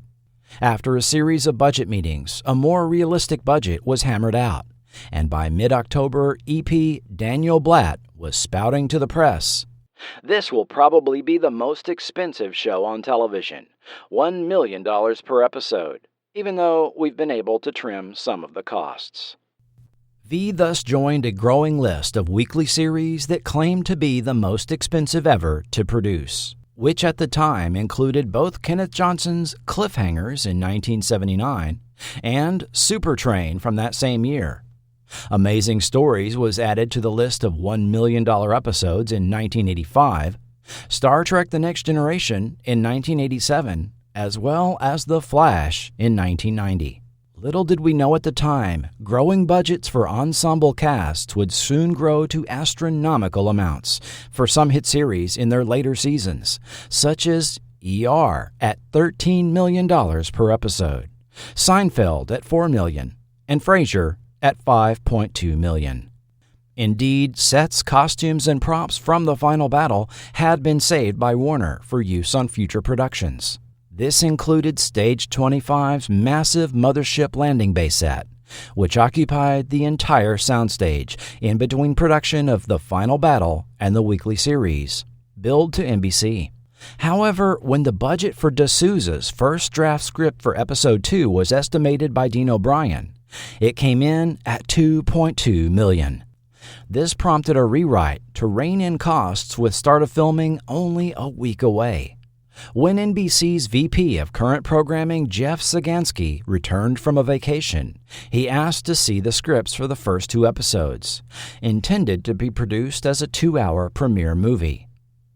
According to Simmons' account, Sagansky rang up EP Robert Singer in the middle of the night, calling the first 2 scripts a pile of unreadable bullshit. D'Souza had purportedly rewritten both Monash's Episode 1 script as well as his own. The next morning, Singer and Blatt announced that D'Souza had been removed from the production, and Garner Simmons would be given the weekend to rewrite the first 2 scripts to the satisfaction of NBC. If by Monday morning Sagansky remained unconvinced that we had a series worth shooting, the series would be shut down and canceled. Simmons relates that he worked through the weekend on the rewrites, and on Monday was told Sagansky approved and V was saved. With D'Souza no longer involved, I was elevated to supervising producer. The budgetary savings from his leaving was split between production and writing, allowing me to hire 2 additional staff writers, David Abramowitz and Paul Edwards, both of whom I had worked with on Yellow Rose. Thus, the first major crisis was averted. However, Stephen D'Souza tells something of a different story to Mark Phillips and Frank Garcia for their 1996 book, Science Fiction Television Series. He relates a narrative of being a driving creative force early in series development, tasked with what he called an impossible situation, to pick up the story where the final battle left off. To create a detente setting for the characters in the story, de Souza turned to 1942's Casablanca. Casablanca, many people say, is one of the greatest art pictures ever made. It works well, has great drama, because the cafe that Rick has is a neutral ground, where the Nazi and the freedom fighters meet on equal ground. For the series to work, you've got to be able to have the heroes and villains get in the same room to have scenes together. So if you have a full-scale war like they had in the last 2 to 3 hours of the first miniseries, they can never have scenes with each other. Thus, the open city concept for Los Angeles was born, with Club Creole being V's answer to Rick's. De Souza admits he got network pushback for some early story elements, such as the Jack Ruby-style assassination attempt on Diana, as well as the destruction of the mothership that had been in human possession. Perhaps speaking of Jeff Sagansky, he claims an unnamed executive suggested he hand-wave away Diana's escape by using previously unestablished alien powers in order to save money and time on the production. Likewise, the executive questioned the storytelling need to get rid of the mothership, which gives the humans a significant advantage to have it in their possession and to be able to reverse engineer the technology of the visitors. So the network executive said, "Don't even bother with that. Our audience won't even think of that." I said, "Are you serious? You've got to say that this is being examined and taken apart. You have to pick it up at that point." That was our plan, and we spent the first hour getting rid of the mothership. It was like a magic ring. You never give your heroes a magic ring, or there's no series. The fact they think that our audience is too stupid to think that through indicates the score that they have of the audience. While he is only credited as supervising producer for the first 2 episodes, de Souza related working on the first 6 episodes, at which point he states he left over creative differences. The network came to me and said, "We want a higher rating. We want you to have complete total war, because these were the highest ratings of the last 2 hours of the first miniseries. I wanted the show to take place in a neutral place like Vichy, France during World War II. I wanted a middle ground where small groups of commandos and guerrillas would engage each other. That can be done. I was overruled. I left the show." While all this early drama behind series creation was going on, additional casting for the weekly series took place rapidly in the midsummer of 1984. The new faces included 32-year-old British actress June Chadwick as Lydia, who had been seen on that year's This Is Spinal Tap. The addition of the Lydia character seemed to evoke the Diana-Pamela dynamic from the final battle, which was noted by Jane Badler, as she told Dennis Fisher in a 1984 Starlog interview. "It's very similar to the part that Sarah Douglas played in the second miniseries. She's also wicked and power-hungry. Diana and Lydia are definitely competitive. There's a real distrust between us. Off camera, June's my soulmate.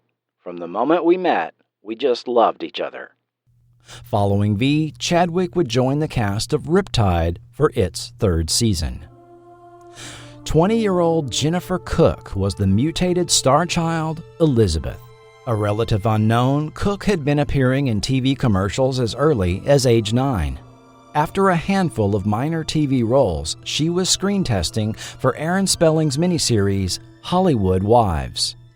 While in LA, she was invited to read for V on a Thursday, got the part, and was told filming began Tuesday of the following week. Lane Smith didn't even have to read for his role of Nathan Bates. The 48-year-old had been a character actor on stage and screen for nearly 20 years, and had just finished his run on the Broadway play Glengarry Glen Ross. Packed and ready to leave for a needed extended vacation, his agent called him with the news that NBC was interested in casting him on a series. After he got back from dinner the same evening, the offer was confirmed, and he would need to fly out to LA to begin filming the day after next. Years after V, his role in comic book pop culture was cemented, playing Perry White on 4 seasons of Lois and Clark, The New Adventures of Superman. Smith died in 2005 at age 69. V was 23-year-old Jeff Yeager's acting debut. Jeff and younger brother Kevin were both monster kids from Decatur, Illinois, who would build those Aurora monster model kits together. Jeff's antics and mishaps making himself up as a Planet of the Apes character, mummy, or werewolf concerned his parents and even got him in trouble with the police once. But it was Kevin who caught a more serious case of the makeup effects bug, and later, when Jeff was majoring in theater at OSU, Kevin was in Mom's garage making masks for a costume company. While Jeff went into acting, Kevin stayed behind the scenes, and through legendary makeup artist Rick Baker, arranged to apprentice under makeup veteran Greg Canham. Soon he was working with one of Jeff's V co-stars, doing makeup effects on the Nightmare on Elm Street films and subsequent series, Freddy's Nightmares. He has worked steadily in the industry for over 35 years on many films, as well as on 234 episodes of the hit series Bones. His notable work includes the makeup for Weird Al Yankovic for his 1988 Fat video, makeup effects for 1997's Face Off and Starship Troopers, and Dana Carvey's characters for 2002's The Master of Disguise. Prior to V, Jeff Yeager had never before ridden a motorcycle and had to be trained in motocross by his stunt double, since many scenes depicted his character of Kyle Bates riding a dirt bike both on and off-road.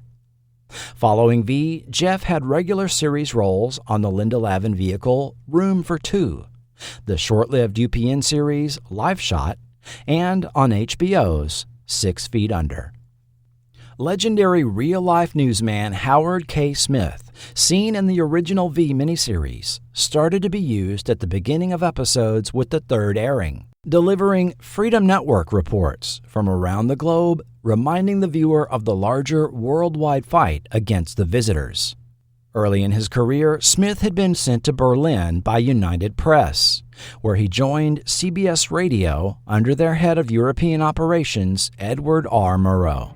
In the years leading up to the U.S. entering World War II, Smith interviewed Adolf Hitler, SS leader Heinrich Himmler, and propaganda minister Joseph Goebbels.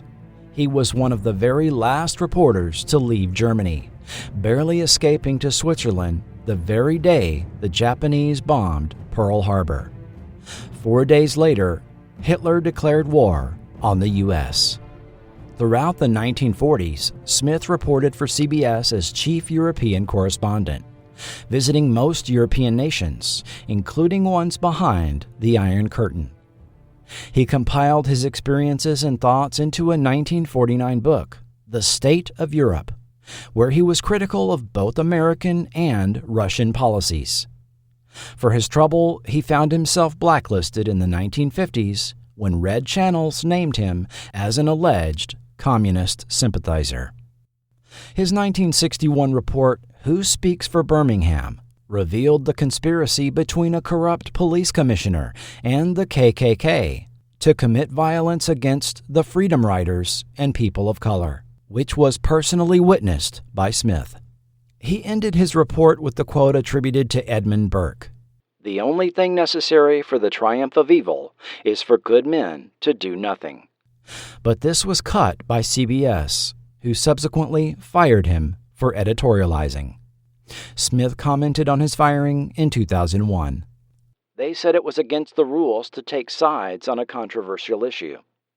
I said, I wish you had told me that during World War II when I took sides against Hitler." Smith then worked for ABC News and extensively covered the 1972 presidential campaign. Even though his commentaries were becoming increasingly conservative, backing the Vietnam War and Vice President Agnew's criticism of the news media, he called for Nixon's resignation over the Watergate scandal. He retired from news in 1979 and made several film and TV appearances, sometimes playing himself, such as on TV's The Odd Couple, The Bionic Woman, and V. As mentioned earlier, the placement of V on early Friday night at 8/7 Central opposite the Dukes of Hazzard resulted in a dumbing down of themes and ideas presented. David Abramowitz, brought on by Garner Simmons and made executive story consultant, told Scott Thomas in 2011 how disappointed he was in the chosen time slot. As a child, I was into Norse myths and science fiction, and I always kept up with it, so I welcomed the opportunity to write it. But I think NBC made a mistake placing it at 8 p.m. I would have placed the show at 9 o'clock and done some more adult themes. That is my only objection, because you couldn't really show the carnage of war, and things you did on the miniseries you couldn't do weekly because of the time slot. Actor Michael Ironside noted another issue the series faced early on was the breakneck speed of production for an action-adventure series featuring as many characters as it did. V episodes were shot over 7 filming days, as he told James Van Hise in 1984. We started out shooting 4 days in studio and 3 days out, but things got kind of hairy. It's hard to have a semblance of a relationship among the characters and have action. It's like trying to have what Hill Street Blues and St. Elsewhere have, plus the action of the A-Team. In 7 days, that's very difficult. V is really an 8 or 9 day show, and we don't have a strong second unit to film empty cars going over cliffs and such. Our special effects are strongly tied to the main characters. Interestingly, a decade earlier, many adventure shows were cranked out in 6 shooting days, as was common on the Universal lot in the mid-70s.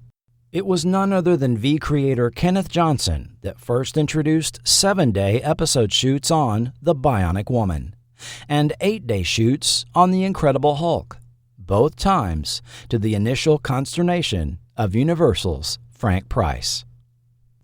When it came time for NBC to decide if the show would be given its back 9, typically where a network would order an additional 9 episodes in addition to the front 13 for a complete season of 22 episodes, the network only chose to order a back 6. But those 6 episodes would have to be produced under a reduced budget, with NBC cutting $250,000 from each episode, resulting in a budget $100,000 less than even the original agreement. The first and foremost casualty of the reduced budget was seen in the opening credits, as characters that had not been killed off were written out of the show, some of which who had been around since the first miniseries. Thus, we got Elias Taylor, killed by a visitor disintegrator beam, Nathan Bates, killed by Mr. Chang, who in turn was killed by Kyle. Robin Maxwell, unable to handle L.A. anymore, leaves for Chicago, accompanied by fan favorite Ham Tyler and the sometimes seen Chris Farber, whose exits seemed tacked on at the last minute and not even accounted for in the narrative. The cast shakeup also resulted in Frank Ashmore being invited to return to the cast, to his initial surprise. The budget cuts were also evident on screen in other ways. Well before mid-season, location shooting had been greatly minimized, and we kept seeing the same couple of areas of the Warner backlot repeatedly. Having recently visited, I recognized Warner's Hennessy Street, which stood in for any downtown LA location, and Midwest Street, with its street-level storefronts and town square, used any time the characters needed to travel out of LA. The budget cuts led to a great reduction in the use of lasers from handheld weapons. The sound effect was often heard without viewers seeing the laser blast, or the laser blast was directed at the camera, where a cheaper optical effect was used to create a large blue light to simulate the visitors shooting at the viewer. If a shot could be reused where unidentified shock troopers were firing lasers, it was. The series not only continued to recycle Skyfighter flying footage from the miniseries, but began cannibalizing its own episodes for any possible reusable clips, only a few of which I pointed out in the episode review. There were changes behind the camera as well, with Garner Simmons being let go, so Manimal co-creator Don Boyle could be brought on as supervising producer. Producers Skip Ward and David J. Latt stayed on to work under Boyle, and classic TV producer Ralph Riskin was brought on late in the series for 2 episodes. You'll recall I mentioned earlier Simmons snuck in some dialogue in episode 13 during the wedding of Charles and Diana, as he elaborated to Dan Kopp. Since it was to be a visitor wedding, I felt it only proper that the vows be spoken in their native alien tongue. And since I got to invent the language, instead of I do, I had Diana say Pogue, and Charles respond Mahone. Now in Gaelic, Pogue Mahone means kiss my ass. As I recall, they reversed the order in the final cut, but I felt that I'd made my point. Are you ready? Mahon. Booga. In the final cut, it actually sounded like only Mahone was left in the dialogue, as Jane Badler seemed to recite a completely different word. Whether Simmons' little joke was discovered and altered during actual filming remains unknown. It was at this point that the 3 science fiction consultants also began to be credited, starting with episode 13, Michael Chase Walker, Jeffrey B. Walker, and Thomas Scorscia. Even though Garner Simmons was the writer and supervising producer of this episode, he maintains he never saw these consultants, as he told Dan Kopp. I never met nor had any dealings with any of these gentlemen. My guess is that some exec at Warner's and or NBC thought that they might impress some of the audience. Obviously, they were wrong. So, who were these gentlemen? Thomas N. Scorscia was a chemist who worked for several aerospace companies in the 1950s and 60s. In his spare time, he wrote science fiction and had numerous published short stories and novels from the mid-1950s up to the mid-80s. His novel The Glass Inferno was in part the basis for Irwin Allen's 1974 film, The Towering Inferno. About a year after V went off the air, Scorscia sadly died from leukemia, just short of 60 years old. Michael Chase Walker's IMDb is rather limited, but a lot of his work isn't listed there. The Manhattan native grew up in the biz, sometimes appearing with his unnamed model actress mother on television, in a TV episode or commercial for Vicks VapoRub. It's the most comforting thing you can do for a cold. Huh, Johnny? But pills are... Can't you almost see those vapors working down deep, helping Johnny breathe? Yes, but it's helping him rest easy all night, get the sleep he needs. Who says modern mothers are out of touch with their kids? As an adult, working as a freelance writer, he became interested in animation, and researching properties to adapt, was given a copy of the book, The Last Unicorn. Forming a boutique animation and advertising studio in Peoria, his small company managed to secure funding to buy outright film rights to the book. For a few years, he attempted to team with a Hollywood studio to produce an animated feature film.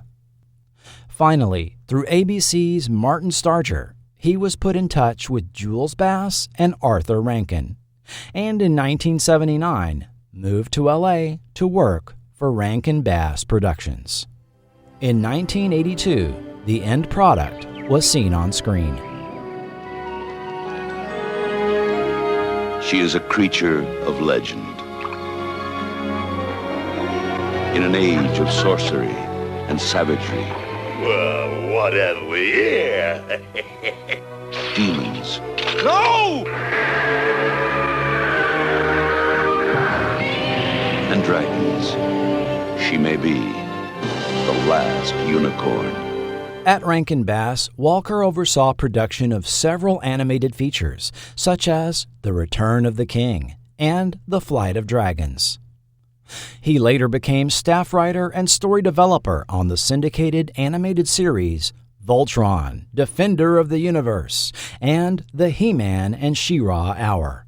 Then in 1985, CBS snatched him up to be the director of children's programs, where he supervised the development of their entire Saturday morning lineup, which included Hanna-Barbera's Wildfire, Pee-wee's Playhouse, Teen Wolf, and Galaxy High. During these years, he found time to team with his brother Jeffrey Walker to form Walker Brothers Productions. Jeff Walker, as a boy, loved comic books, Elvis, and anything that horror host Zachary would play on New York's Channel 9. As an adult, he also tried his hand at acting, with bit parts in films, but found himself drawn to the music world. He started writing music reviews for magazines, which he was able to parlay into an editing job for Music World magazine, before moving on to Rolling Stone. Getting into the public relations side, he ran PR for Island Records in Jamaica, where he was reportedly responsible for creating the public persona and brand identity for singer Bob Marley. Together, the Walker brothers worked at TriStar Pictures, developing properties for film and TV. The brothers did get the 1986 movie The Gladiator produced for ABC. It destroyed the only thing he ever loved. He killed my little brother. That's why they call it vehicular homicide. A mindless terror from which no one is safe. It makes 10 this month. What are we gonna do about it tonight? And before the death toll rises, he'll be on the road. I'm over the line, Susan. I'm way over the line. There is no stopping the Gladiator tomorrow. Among the various projects the Walker brothers consulted on was indeed V, the series. Jeff Walker also made a major contribution to modern pop culture.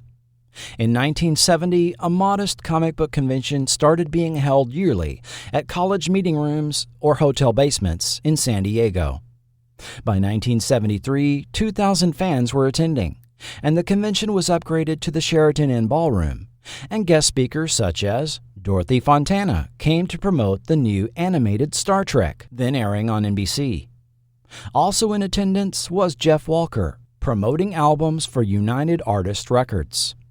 Through his marketing and PR work in 1976, Jeff met Charles Lippincott, a publicist working for Lucasfilm at the time, and learned he was visiting the San Diego convention that year to show slides promoting an upcoming sci-fi film called Star Wars, which Jeff took note of.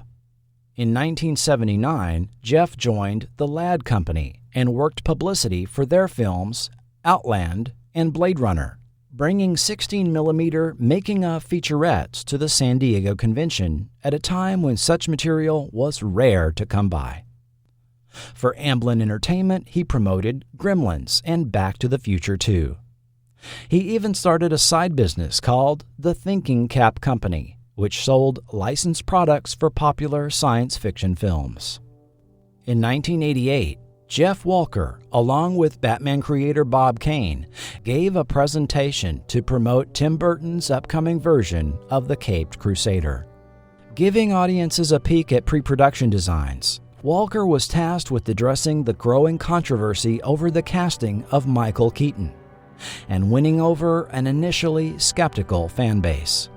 Walker's talking points about the tone and production design of the film were written up in newspaper articles and worked their way through the fan community. When film footage first became available, it too made its way to conventions everywhere as fans got the first jaw-dropping glimpses of the new Batmobile, the explosive stunts, and Keaton in full Batman regalia. Since that 1988 presentation, Jeff has brought hundreds of film and TV panels to once was that little basement convention in San Diego, and likely more than anyone else is responsible for turning the San Diego Comic-Con into what it is today, the main venue for introducing and marketing genre entertainment to the public. Let's all be there this fall and meet Jason Bateman, a smooth-talking teenager. hormonal problems again? He's got style. Please, sir. Pop a breast milk. And he's got flair. Gee, he's good. He thinks he's got it made. I was born for this kind of work. But what he doesn't know is that on the other side of this door, he's about to meet his match. It's Your Move, Wednesday night, starting this fall on NBC. Monday, it's an all-new Little House movie, a 2-hour Christmas special. Will the holidays bring tragedy when Laura's baby is kidnapped? Why did you leave her? Bless all the dear children, Monday.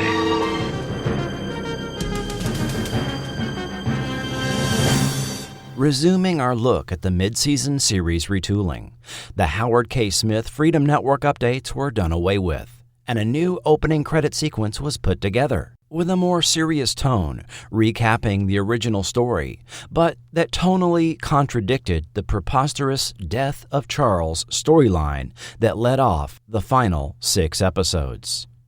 As touched on earlier, it was as if the departing Garner Simmons had introduced the most ridiculous plotline possible for the next showrunner to wrap up. What resulted was the series evolving into what seemed like 2 completely different shows, with an A-Team-like story on Earth, while Lizard Dynasty went on up on the mothership. By the time this storyline wrapped up, and we had the promise of less mothership absurdity, with Philip revealing himself to be sympathetic to the Resistance, the show was canceled. However, according to the V Writer's Guide, put together back in July of 1984, the setup for soap opera tropes were there from the very beginning. Writer's Guides, or Bibles as they're often called in the industry, are produced to help episode writers and directors not only keep track of characters, settings, and established rules of a show, but also to understand the tone and storytelling format that is to be used. They may also present basic suggested episode storylines. Now, I've described episodes as being tonally uneven, as if there were 2 different shows going on simultaneously. The source of this split personality disorder seems to be found right in the Writer's Guide. After reviewing the series premise, which describes the story of an ongoing struggle, of conflict, combat, courage, and cowardice, of ordinary people in extraordinary situations, of human stories set against a science fiction background, and invoking classic war films from The Guns of Navarone to The Great Escape as a source of story ideas, the guide quickly makes a tonal shift and takes a preposterous turn. We here at V like to say that our show is 75% Star Wars and 25% Dallas, or alternately, that it's All My Children on Mars. The joke is not far from true, for V has attracted a loyal adult audience, unheard of for an imagination show since the glory days of Twilight Zone. We feel that one of the reasons, besides intelligent writing, is the intriguing personal stories of life, betrayal, and anguish we intertwine with our action. And since we have some gloriously manipulative vamps and villains, there's great fun to be had here. If we ever do a cliffhanger season ending, it might very well be, Who Shot JR with a Ray Gun? Several network-approved storylines are covered, which include a whodunit episode where visitors team with Resistance members to find out who is offing key visitors at the legation, a mission episode where Resistance seeks to destroy an alien R&R retreat for visitor officials. We saw this one in Episode 7, Visitor's Choice. An episode where Resistance and visitors are forced to team up to fight an epidemic that threatens both species. And an episode revolving around a renegade visitor motorcycle gang, with Kyle Bates forming his own biker gang to go up against them. Evidently, this one had been given some thought. As an additional note reveals, this one can change as much as we need. All NBC really wants to see is kids on bikes and alien Harleys. While we didn't get this specific episode, Kyle was seen on a dirt bike often in early episodes, as were visitor troops. Perhaps this was NBC attempting to evoke feelings from their popular series Chips that had finished its run the prior year. The guide also dwells on the character of Elizabeth. Elizabeth is 18 months old and looks 18 years old, and describes her attraction to Kyle. It also sets up another rivalry for Diana, a retread of what we had already seen in the final battle with Sarah Douglas's Pamela, a tug-of-war which Diana had ended with a laser blast. Evidently wanting to reinstate this dynamic, this rivalry was recreated in the form of Lydia, played by June Chadwick. This led to many episodes where entirely too much time was spent with Diana and Lydia exchanging snide remarks with hands on their hips. Given the continuing deterioration in quality, it's not surprising that some of the actors expressed a desire to leave before the season was over. Michael Wright, whose character of Elias was the first to depart, told Dan Kopp in 2016, "My heart wasn't really in it. It was a great pleasure doing the first installment and the final battle, but the thing had taken a turn not for the better. The show devolved into a running and gunning vehicle. It got too old for me, and I wanted to move on." Faye Grant had been less than enthused that V had been picked up for series to begin with, after the departure of creator Kenneth Johnson. While she was contractually obligated to remain, she had to continually resist the campy story elements some of the writers kept trying to insert, at one point putting her foot down when they wanted to have a Dynasty-style mud fight between Julie and Diana. It got bad enough that she began suggesting ways to kill off the Julie character, as she told Vanity Fair earlier this year. "In fact, since I wanted out of it so badly, they kept throwing more and more money at me. I mean, I had literally 50 ways to kill me off, and they weren't having it." Where would a Season 2 have gone story-wise? While the never-filmed final episode would have set up the team of Donovan, Willie, Kyle, Elizabeth, and Ham traveling the southwestern U.S. in some sort of post-apocalyptic vehicle in search of the Ankhs, Dan Kopp's interview with Robert Englund revealed a surprise twist. The Star Child was going to go over to the dark side. Meanwhile, the Resistance was going to get Lydia. Diana and Lydia were going to have it out, and we would have turned Lydia to the good side. I never saw that in the script, but I heard that was part of the Bible. Englund also looked forward to developments with his character. There was also some thought that Willie would have been captured and then would have kicked ass. After all, Willie is an alien. It would have been really fun to see Willie captured, tortured, and finally tears his chains off, kicks down the door, and kills 100 lizard guys. It's all latent energy. Another rumored Season 2 plotline involved a splinter group of visitors that had converted to Christianity. But the writers were never given the opportunity to develop a second season, or even conclude the first, and were left with the memory of V's decline into sci-fi camp that belied the seriousness of the story we were supposed to believe, a sentiment shared by those attached to the production. Faye Grant. I failed to understand and resisted the introduction of a more campy style to the writing of the show. I just didn't see where Julie fit in. There were just too many cooks in the kitchen. When a TV show is written to cater to demographics, it suffers. Jane Badler. It just wasn't very good. It was funny at times, and it was kitsch and a bit farcical. It was fun, but it was very, very cartoon-like. I just wish there was a higher quality to the writing. It always comes down to the writing, doesn't it? And don't even ask former NBC exec Jeff Sagansky about the series. Ugh, the worst. Whatever issues the series had could certainly not be laid at the feet of the talented Dennis McCarthy, who returned to compose the music for the series' opening theme, as well as provide scoring for at least 10 episodes. Especially early in the series, his score stages key moments such as Martin's death, Elizabeth's rebirth, and the loss of Robert Maxwell during the defense against the Triax superweapon. Elizabeth is given her own theme, which is adapted into a romantic melody for her relationship with Kyle. A tonally different theme was worked up for the intro for the final 6 episodes, but there was no more new episode scoring by McCarthy. Like The Final Battle, no official soundtrack for V the series was ever released, but McCarthy himself put out a promotional CD, which can sometimes be picked up on eBay. McCarthy went on to have quite a career in TV and film scoring, working on various Star Trek series for some 18 years.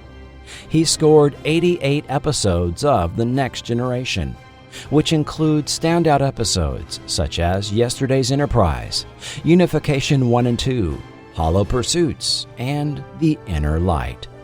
77 episodes of Deep Space Nine, 65 episodes of Voyager, and 30 episodes of Enterprise.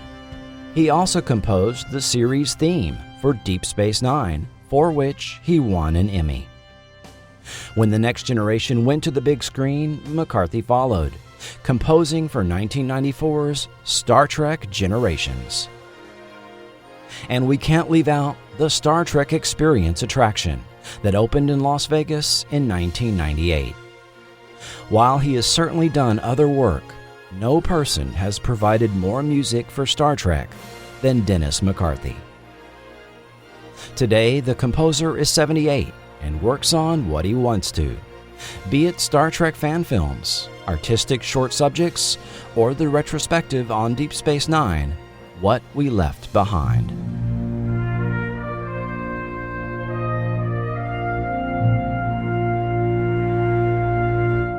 Outside the short-lived weekly series, V had taken the pop culture consciousness by storm.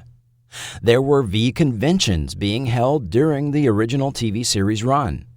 One in Houston, Texas, advertised their con on KPRC Channel 2 during the episode War of Illusions. V fan Tammy Quist recalls seeing actor Jeff Yeager at the convention, who revealed the series would be ending on an unresolved storyline. As mentioned in the last podcast, the first two miniseries were compiled into a novelization, which presented its own challenges, as related by writer Ann Crispin in Starlog magazine. In doing novelizations, the most significant problem is often the impossible time frame imposed by having to produce a manuscript very quickly, so it can appear on the bookshelves at the same moment as the TV show or movie sees release. I wrote the 132,000 words of V in 4 months, mid-September 1983 to mid-January 1984. At one point during the writing, I produced 190 pages in 14 days. Midway through V, its creator, Kenneth Johnson, left the project. Warner subsequently notified me that the entire 6 hours of V the Conclusion were being rewritten. Different events occurred, new characters appeared, old characters were deleted. People died who hadn't died before, or lived who hadn't survived in Johnson's version. With a deadline of December 31st, 1983, I received the third script covering the miniseries' final 2 hours on December 18th. As I discovered, it took approximately 200 book pages to novelize those 2 hours. Now you know why novelizations often differ significantly from what is actually shown on the screen. During her life, Crispin published 23 novels and was known for her tie-ins with popular science fiction properties, including Star Trek, Star Wars, and Pirates of the Caribbean, in addition to her original Starbridge series. Crispin passed away in 2013 at age 63 after a prolonged battle with cancer. Following the A.C. Crispin novelization combining the two miniseries, there were 15 additional novels published up through 1988 that focused on events not depicted in the weekly series, 2 of which were also written by Crispin. Books covered events happening in other U.S. cities or are set in the time period of the unrecorded year between the end of V the Final Battle and Liberation Day.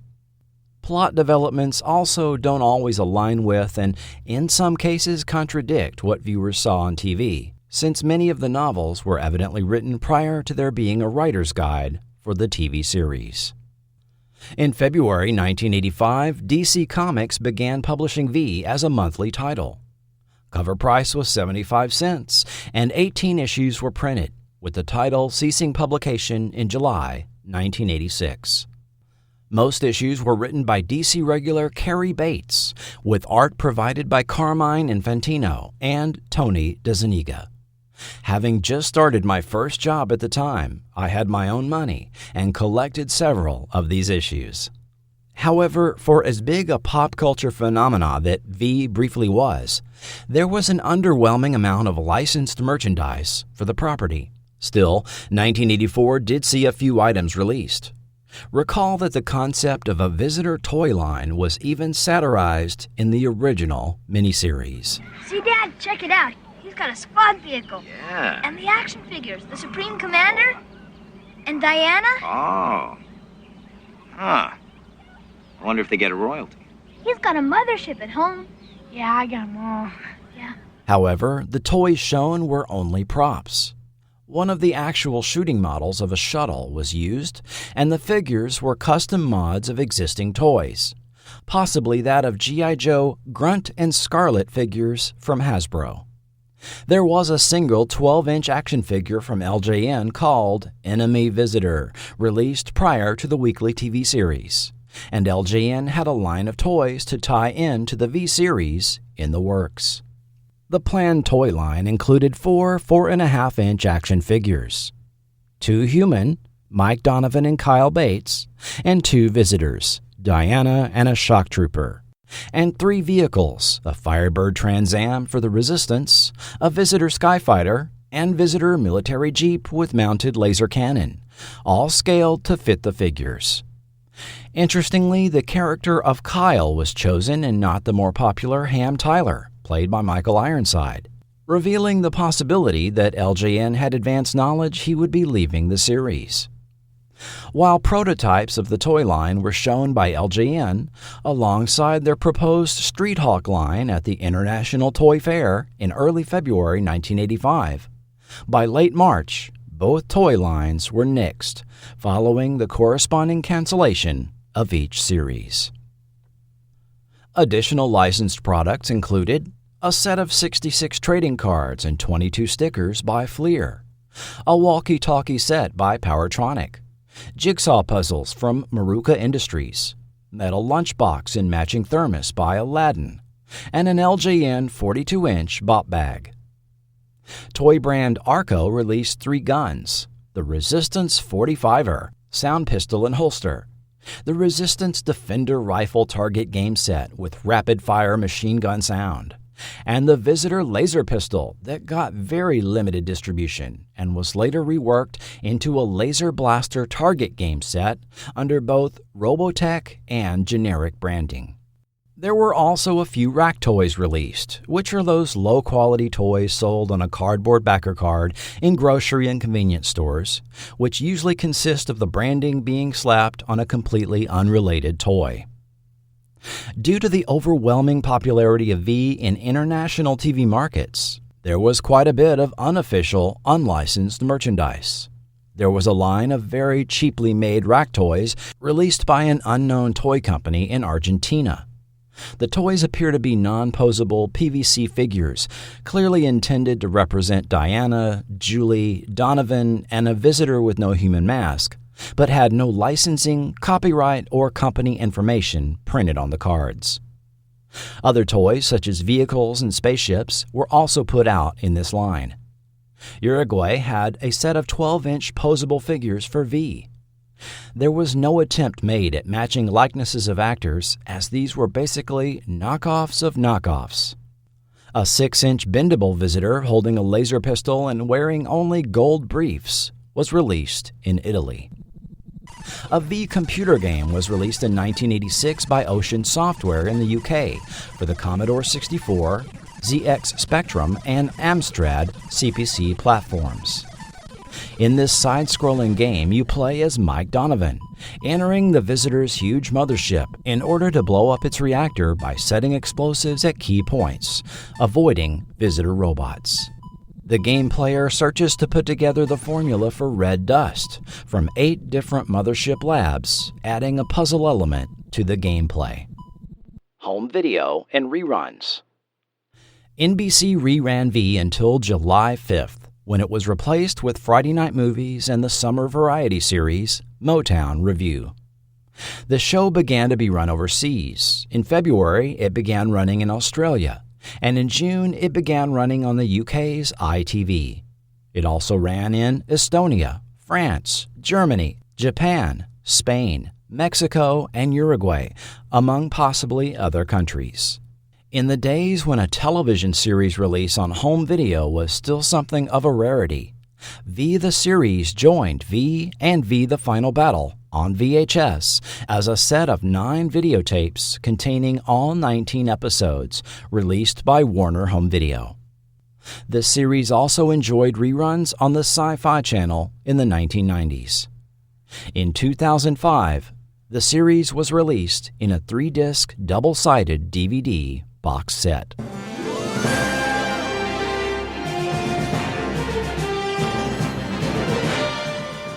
Attempts to resurrect V.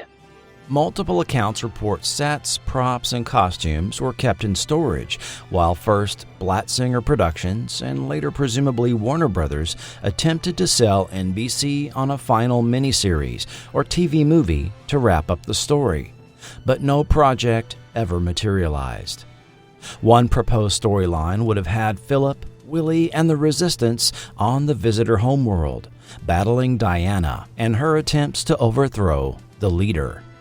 Another idea was to depict Earth following the leader's peace treaty, with the mothership fleet withdrawn and some peaceful visitors choosing to remain behind and live on Earth. However, in the wake of the invasion, a fascistic U.S. government rose to impose an alien apartheid, calling for a continued need for the Resistance. Finally, in 1989, while working as story editor on the Twilight Zone reboot for CBS, writer J. Michael Straczynski found time to begin writing a script for a proposed miniseries revival of V for first-run syndication under the umbrella title V, The Next Chapter. His 2-part, 4-hour teleplay titled The Rebirth would pick up the saga 5 years following the events of episode 19, but would eschew the campy elements of the series and even present a grittier version of the visitors than originally seen. In the wake of the truce called by the leader, the visitors launch an unprecedented all-out surprise attack on Earth, completely leveling cities such as Detroit, Minsk, and San Diego.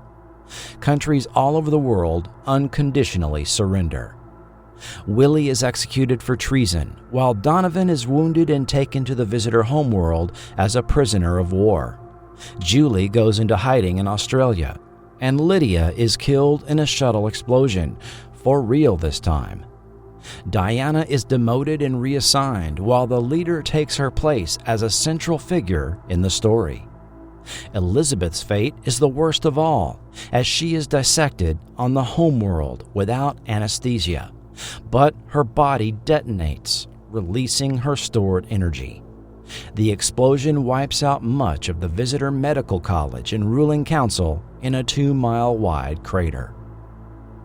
5 years later, with Earth an occupied planet, a resistance group slowly begins to form in Chicago under leadership of ex-Army Major Damon Mallory and Ham Tyler.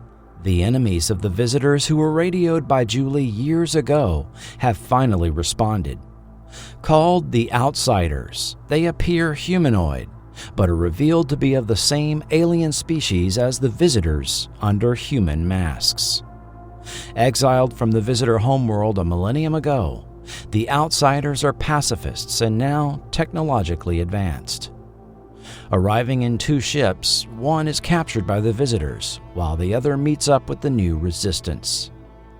The existence of an outsider weapon of immense power called the Tachyon Globe is revealed, which is captured and transported to an orbiting mothership by a visitor shuttle.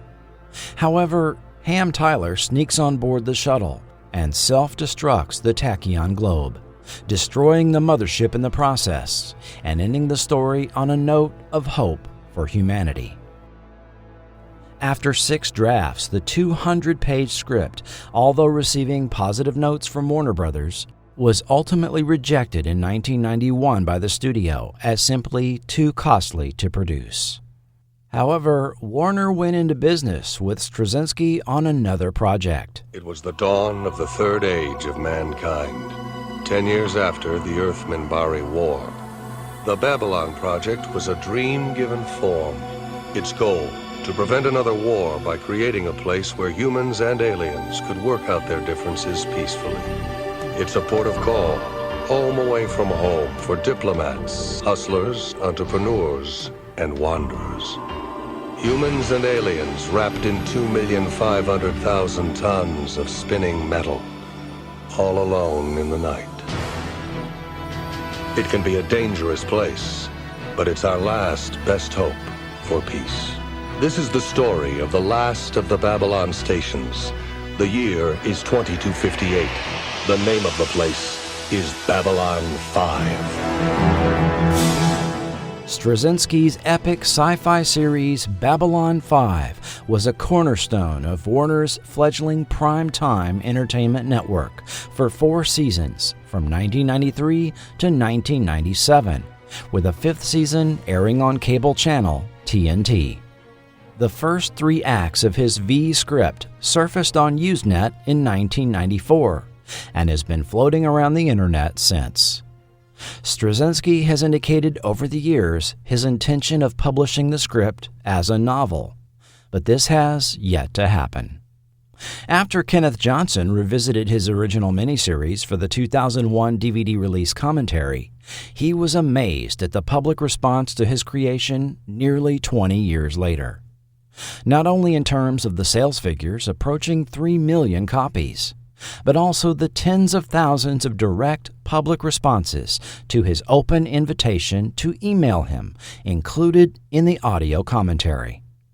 As he told Lee Margulies of the LA Times, "Audiences clearly wanted more, and the idea of exploring what the world looked like 20 years later was intriguing to me." Johnson thus approached NBC with the concept of bringing V back as a 4-hour miniseries set 20 years later. The new installment would have brought back many of the original cast, presented alongside their younger descendants, fighting a new visitor invasion. I sold the idea of a new miniseries, V, the Second Generation, to NBC in 2002. Alas, it was not like working with Brandon Tartikoff. Years passed. They even had me write a second miniseries screenplay to remake my original miniseries, which was to air first. But while NBC dawdled, long-form TV waned. My miniseries remained unproduced because virtually all the outlets for miniseries dried up. The project was pitched to NBC's corporate cousin, the Sci-Fi Channel, who also ultimately passed. After not being able to relaunch V, Johnson turned his script into a novel, which was released in February 2008. Ignoring the events of V, the Final Battle, and V, the series, the story picks up 20 years after the original arrival of the visitors. Over the years, the visitors have continued to dupe the majority of humans into thinking they're here for our benefit by introducing technological and social advancements. They have continued to steal Earth's water under the guise of cleansing it from pollution. The Visitor Youth Corps has morphed into the Teammates, which are nothing more than a human militia tasked with hunting the Resistance. The Resistance continues to fight a losing battle to convince the masses that the visitors are concealing their true nature and intent for humanity. But the message Julie Parrish broadcast into space 2 decades ago is finally answered. The enemies of the visitors, known as the ZT, join sides with the Resistance, turning things to humanity's favor. But do the ZT also have their own hidden agenda? The book is out of print and now can command a pretty penny online. However, during the 2000s, Hollywood studios started to get remake fever. New Line Television and UPN brought back The Twilight Zone for a third go-round in 2002. Universal Television and the Sci-Fi Channel launched a reimagining of Battlestar Galactica, helmed by Ronald D. Moore in 2004. And Universal and NBC even brought back The Bionic Woman in 2007, with neither creator Kenneth Johnson or series star Lindsay Wagner involved in this underwhelming version that only lasted 8 episodes. And unknown to Johnson, while he was prepping his novel for release in the fall of 2007, video game creator Jace Hall was pitching Warner Television on a completely new interpretation of the V franchise for post-9/11 audiences. Warner had purchased Hall's Monolith Productions in 2004 and promoted him to head their new games division, directing the adaptation of studio properties such as Scooby-Doo, Harry Potter, The Matrix, and DC superheroes into video game titles. During the course of his job, he discovered Warner owned the TV rights to V through colleague Jamie Bryan O'Moore. As he told VentureBeat in 2009, Jamie and I actually sat down and thought, how could we reimagine what V was to make it into something that made sense for the audience that we know today? I believe that the audience that I'm used to serving through video games is fairly intelligent and also likes to have a certain amount of depth associated with the content that they're viewing most of the time. Plausibility is a huge factor when it comes to science fiction for it to really stick. With V, everything needed to make sense. There needed to be rhyme and reason for everything, so we spent months creating a Bible for this universe. Warner initially had no takers for a new V television series until ABC took the bait. 6 months after publishing V: The Second Generation, Warner Television informed Kenneth Johnson that they were going out with a new take on V as a 1-hour series, and my services would not be required. The 4400's Scott Peters and Kathy Gilroy from Millennium and the Lone Gunman were brought on to the producing team alongside Jace Hall, and on November 3, 2009, the visitors arrived. Since their arrival, there's been no contact with any of the 29 ships now hovering over the major cities of the world. Don't be frightened. We mean no harm. Calling themselves the visitors. Dude, that is so cool. The world's in bad shape, Father. Who wouldn't welcome a savior right now? They healed me, and I got no pain. It's amazing. It's been 3 weeks since the visitors' arrival, yet thousands are still flocking to see the motherships in person. Welcome to the New York mothership. My name is Lisa.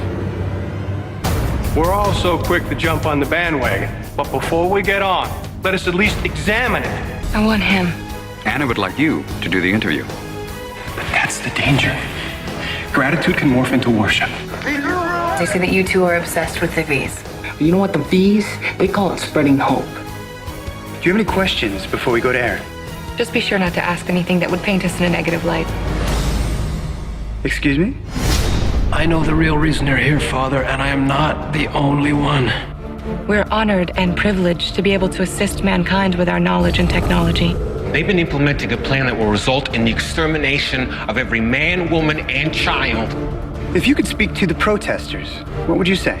That embracing change is never easy, but the reward for doing so can be far greater than anything you can imagine. They gain trust with the promise of friendship, and of course all they're really doing is positioning themselves as the saviors of mankind. They're arming themselves with the most powerful weapon out there. What's that? Devotion. What do we do now? We'll fight. The new series featured quality talent such as Elizabeth Mitchell, Marina Baccarin, Morris Chestnut, Joel Gretsch, and Scott Wolf. However, I and many viewers were less than fully enthused about this new version. That's not to say the show was bad, just different.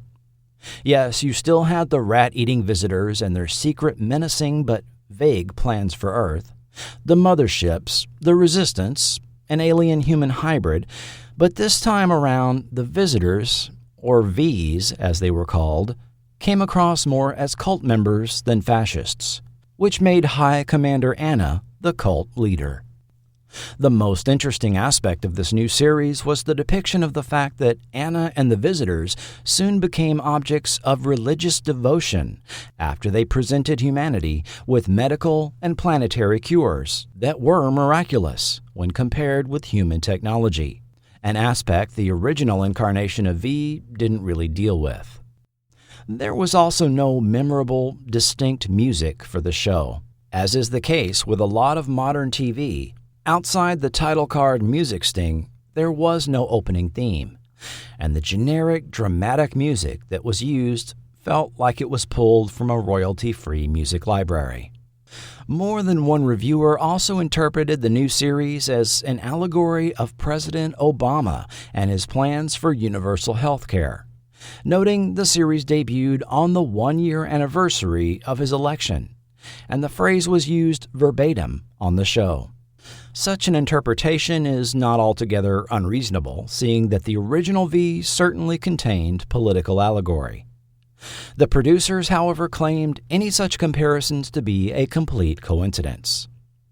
The plot point of the V's sneaking something sinister into our supply of flu vaccines, as well as the comments of main character Erica Evans about pandemics and the media, is also likely to raise the eyebrow of anyone watching the show today.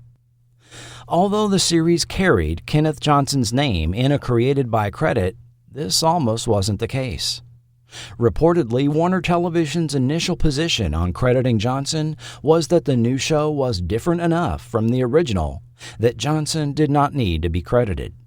Johnson filed a dispute with this with the Writers Guild, which went to arbitration, temporarily shutting down show production in the process. The arbiters ruled the new show was indeed a remake of Johnson's original, and his name was included in the credits. On the bubble, the show was renewed for a second season, and familiar faces such as Jane Badler and Mark Singer were even added to the cast. However, declining ratings resulted in an original 13-episode order being reduced to 10. After the conclusion of the second season, ABC revealed the show would not be renewed for a third, leaving the storyline unresolved, just like 26 years earlier.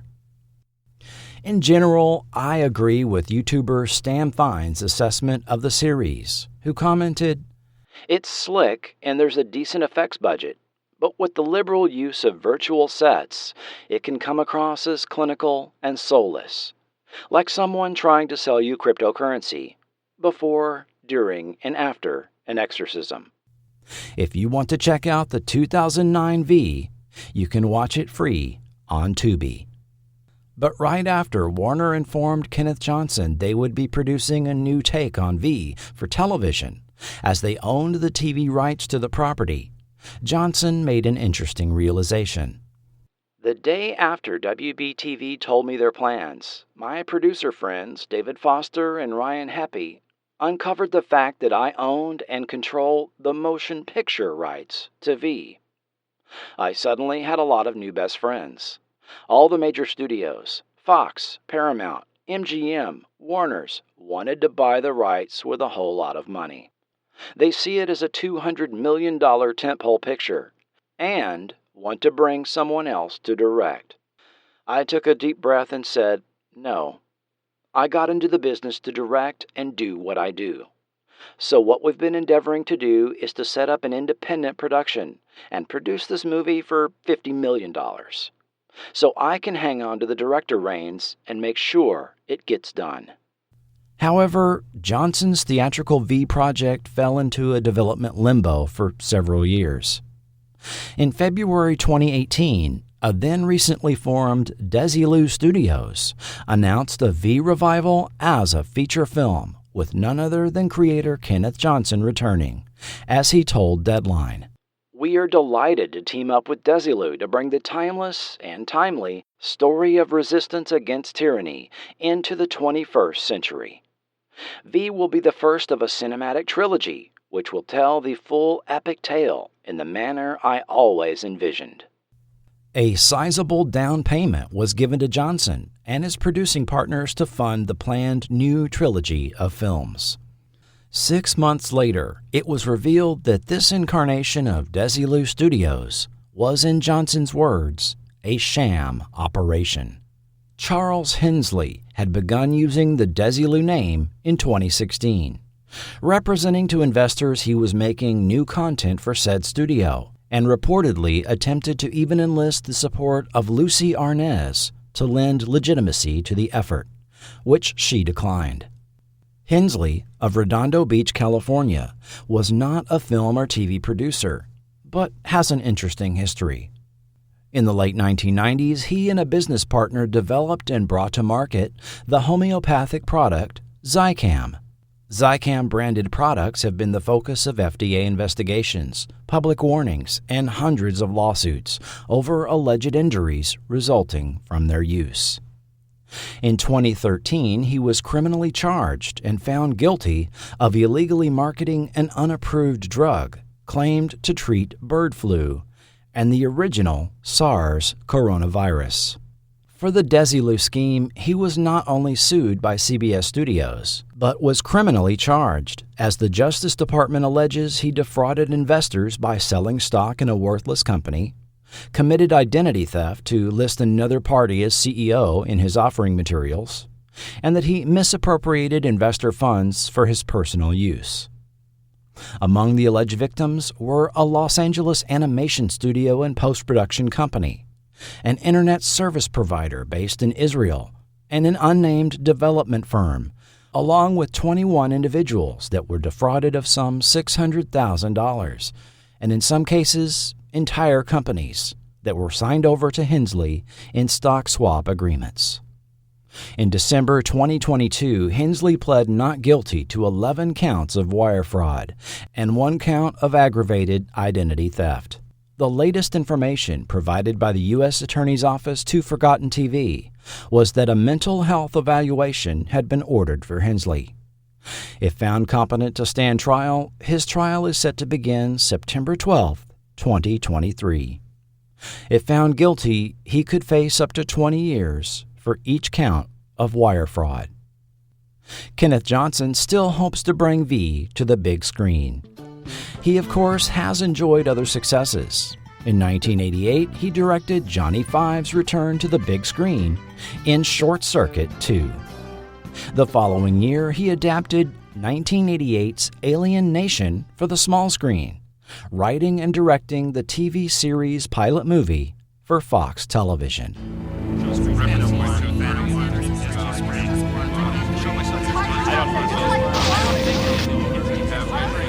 That was the scene in California's Mojave Desert 5 years ago. Our historic first view of the newcomer's ship.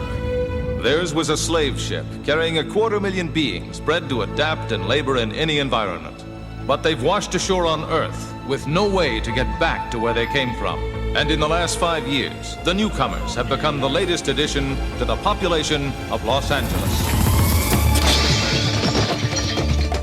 Johnson considered the show to be something of a sci-fi adaptation of In the Heat of the Night, with themes dealing with racism, prejudice, and cultural and religious differences between human and newcomer as they fully integrated into our society. Although the series was one of the few rating successes the new Fox network had, budgetary considerations combined with the advertising revenues being collected by the fledgling network caused Fox to cancel the series after 1 season. However, the show was brought back as a series of 5 made-for-TV movies directed by Johnson, airing from 1994 to 1997. In 1997, Johnson adapted a DC Comics character for the big screen, writing and directing Steel with Shaquille O'Neal. Steel was a character introduced in 1993 in the wake of the infamous Death of Superman storyline. Steel turned out to be a box office bomb and one of Johnson's productions that was less than well received by the public. After directing a pair of TV movies for the Disney Channel, Xenon, Girl of the 21st Century, and Don't Look Under the Bed, Johnson had a stint directing 10 episodes of the UPN sci-fi series 7 Days. Following that, he went on to work on the military courtroom drama JAG, directing 11 episodes. And although he's not been directly involved with any new TV or film since 2009, he has kept busy writing. In 2017, he published his novel, The Man of Legends. Set in New York City in 2001, the book follows a troubled young female tabloid reporter who discovers the impossibility of a cursed man who apparently cannot die, and who has profoundly affected the course of human history for 2,000 years. The book became an Amazon bestseller. His 2018 novel, The Darwin Variant, explores what happens when the icy shards of a rogue comet on its way to Earth bring an unknown virus that accelerates evolution to the extreme, making infected plants grow dominant, animals turn aggressive and deadly, and even humans begin exhibiting signs of brutal domination. When a lone CDC epidemiologist discovers the truth, she finds the virus will alter the very nature of what it means to be human. His latest book, Holmes Coming, has classic detective Sherlock Holmes awaken from a steampunk sarcophagus into a modern-day San Francisco, where he finds he must pursue a descendant of Professor Moriarty. Holmes Coming releases on paperback August 22, 2023. Johnson has continued to revisit his past work in the form of DVD and Blu-ray commentaries, and at public appearances such as the San Diego Comic-Con. What about the creatives behind V, the series? Supervising producer number 1 Steven D'Souza is undoubtedly the most well-known name from the credits of the series, being the writer of several hit action films: 48 Hours, Commando, The Running Man, Die Hard, Hudson Hawk, Beverly Hills Cop 3, as well as writing and directing 1994's Street Fighter. His films have earned over $2 billion at the box office. Supervising producer number 2 Garner Simmons, after V, wrote for Time Tracks and Silk Stalkings, was supervising producer on the CBS series Wolf, and wrote for and produced 3 seasons of Poltergeist: The Legacy. Supervising producer number 3 Don Boyle went on to write for Baywatch and Baywatch Nights, as well as create the ABC series Gabriel's Fire in 1990. Writer and story editor David Braff next wrote for a dozen shows, including Freddy's Nightmares and The Outer Limits, and he produced 8 seasons of Baywatch. Writer-story consultant Paul F. Edwards wrote about 20 hours of TV after V, including episodes of Heart of the City and O'Hara, as well as the 1990 feature film Firebirds. He used his Kali Sibber pseudonym once more for the 1996 TV movie The Cold Heart of a Killer. Writer-story editor David Abramowitz continued to write for television and produce Jake and the Fat Man, Highlander, and Queen of Swords. Writer-creative consultant Paul Monash, nearly 70 when V wrapped up, then wrote half a dozen TV movies and produced a sequel and remake to his original film, Carrie. In 2000, the Writers Guild of America gave him a Lifetime Achievement Award. Accepting the award, he said, "I have not written the great American novel. It is in its first draft." Of all the creatives behind the V series, he is the only one no longer with us, having passed away in 2003 at age 85. V, however, lives on. Whether it's the giant hovering motherships, aliens disguised in human form, or the reptilian alien conspiracies that just won't die, V is firmly implanted in our collective consciousness. But V was more than just sci-fi tropes. The threat presented in that original Sinclair Lewis novel that inspired Kenneth Johnson to create V is incredibly still very relevant some 88 years later. So perhaps we should not only keep watching the skies for those alien ships that likely will never come, but also be ever vigilant regarding the much more insidious and real threat posed by anyone who opposes the values of tolerance, equality, and human rights for all. Let us never tell ourselves, it can't happen here.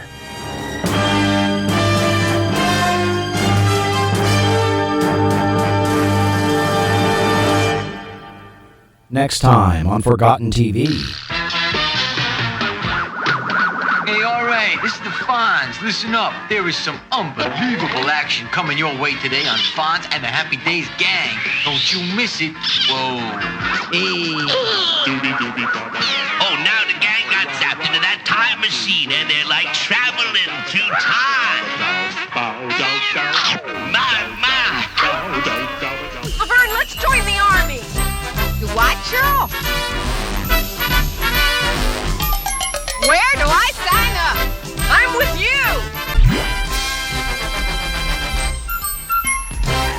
Just a couple of hard-driving roughnecks down Hazard County way. Well, they don't want no trouble, they just want to play. Just give them a race to run, generally, and son of a gun. We're gonna have some fun. What mysteries now haunt us in a strange, enchanting place? Our adventures are the best by far. Here on Gilligan's Star Planet. Oh, yeah.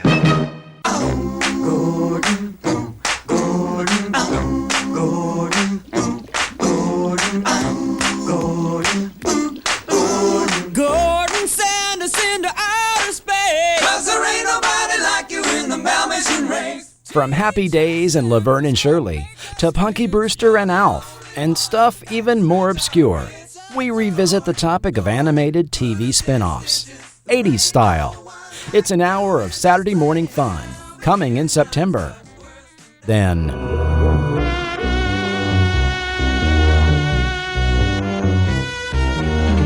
Honey, it's family hour. There must be something on.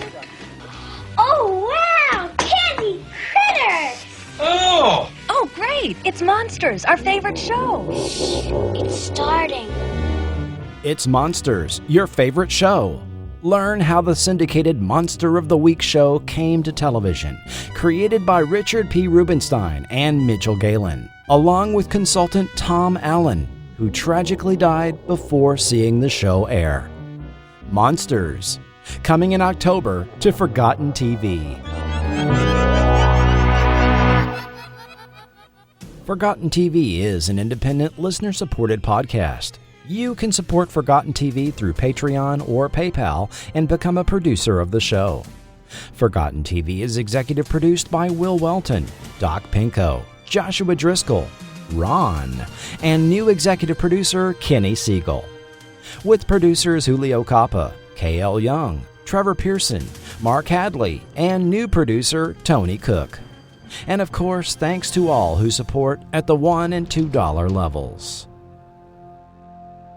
Forgotten TV is not affiliated with or authorized by NBC, Warner Brothers Television, Kenneth Johnson Productions, Blatzinger Productions, or any production company or network involved in the making of any TV show or film mentioned in this podcast. Links to Amazon are affiliate, and as an Amazon associate, Forgotten TV earns royalties from qualifying purchases made. V is the copyright and property of Warner Brothers Television, Kenneth Johnson Productions, Blatzinger Productions, and possibly additional rights holders. Other series mentioned are the property of their respective copyright holders, and no infringement is intended. Audio clips included are for the purposes of historical context, review, commentary, and criticism only, and are not intended to infringe. Additional audio used under license by Epidemic Sound. If you need music for your podcast or YouTube channel, check out Epidemic Sound, link in the show notes. This podcast is copyright 2023 Forgotten TV Media. The views and opinions expressed by guests and quoted sources are their own and may not reflect the opinion of Forgotten TV Media, its sponsors, or patrons. This podcast is intended for entertainment purposes only. Information presented is based on a combination of first-hand personal accounts, period news media, books, and selected websites. While reasonable effort has been made to fact-check the information presented, Forgotten TV Media cannot guarantee the accuracy of every detail included and makes no representations or warranties for the content in this podcast and cannot be held liable for errors or omissions. And I'd like to thank the following YouTube channels for making some of those audio clips possible. Ready? Dennis McCarthy, Topic, That SFX Guy, Rotten Tomatoes Classic Trailers, Humphrey Chen, Grand Distraction, The DJ Q Master, Robert Sinhauser, Vaters, Stephen Brandt, Benzo, AZVids, AMuggle15, Stephen Brandt, The Elm Street Slasher, Spuzz Lightyear 2, Marco Cana, Analog Memories, The Retro Depot, Depute, High Lord Baron, The Visitors Vids, Webbox 100, Willard Palmer, 6201 Films, Classic TV Zone. Endless Void by Dream State Logic is used under an attribution, non-commercial, share-alike 3.0 unported Creative Commons license. This podcast would not be possible without the research of James Van Heis, Dan Kopp, Mark Phillips, Frank Garcia, Clayton Barr, Slow Robot and the Starlogged blog, and Vicky and the contributors to the the Series interactive website. With special thanks to David Braff. Sources of quotes and background information not given directly to Forgotten TV were obtained from the following sources. The books, Science Fiction Television Series 1959 to 1989 by Mark Phillips and Frank Garcia. Fascist Lizards from Outer Space by Dan Kopp. Articles from the following periodicals: Starlog, numbers 82, 83, 88, 89, and 91. The V-Files, Book 1, Parts 1 and 2. And numerous newspaper articles clipped from newspapers.com.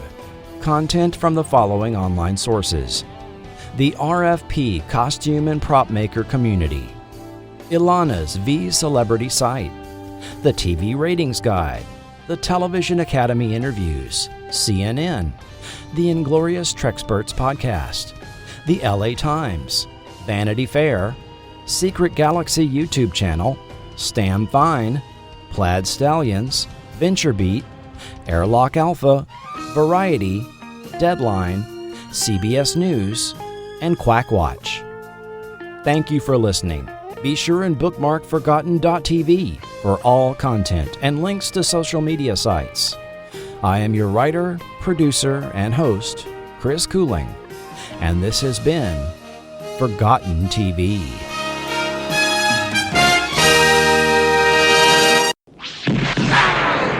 They're disintegrated. Now we'll never know who they are. Good. Very good.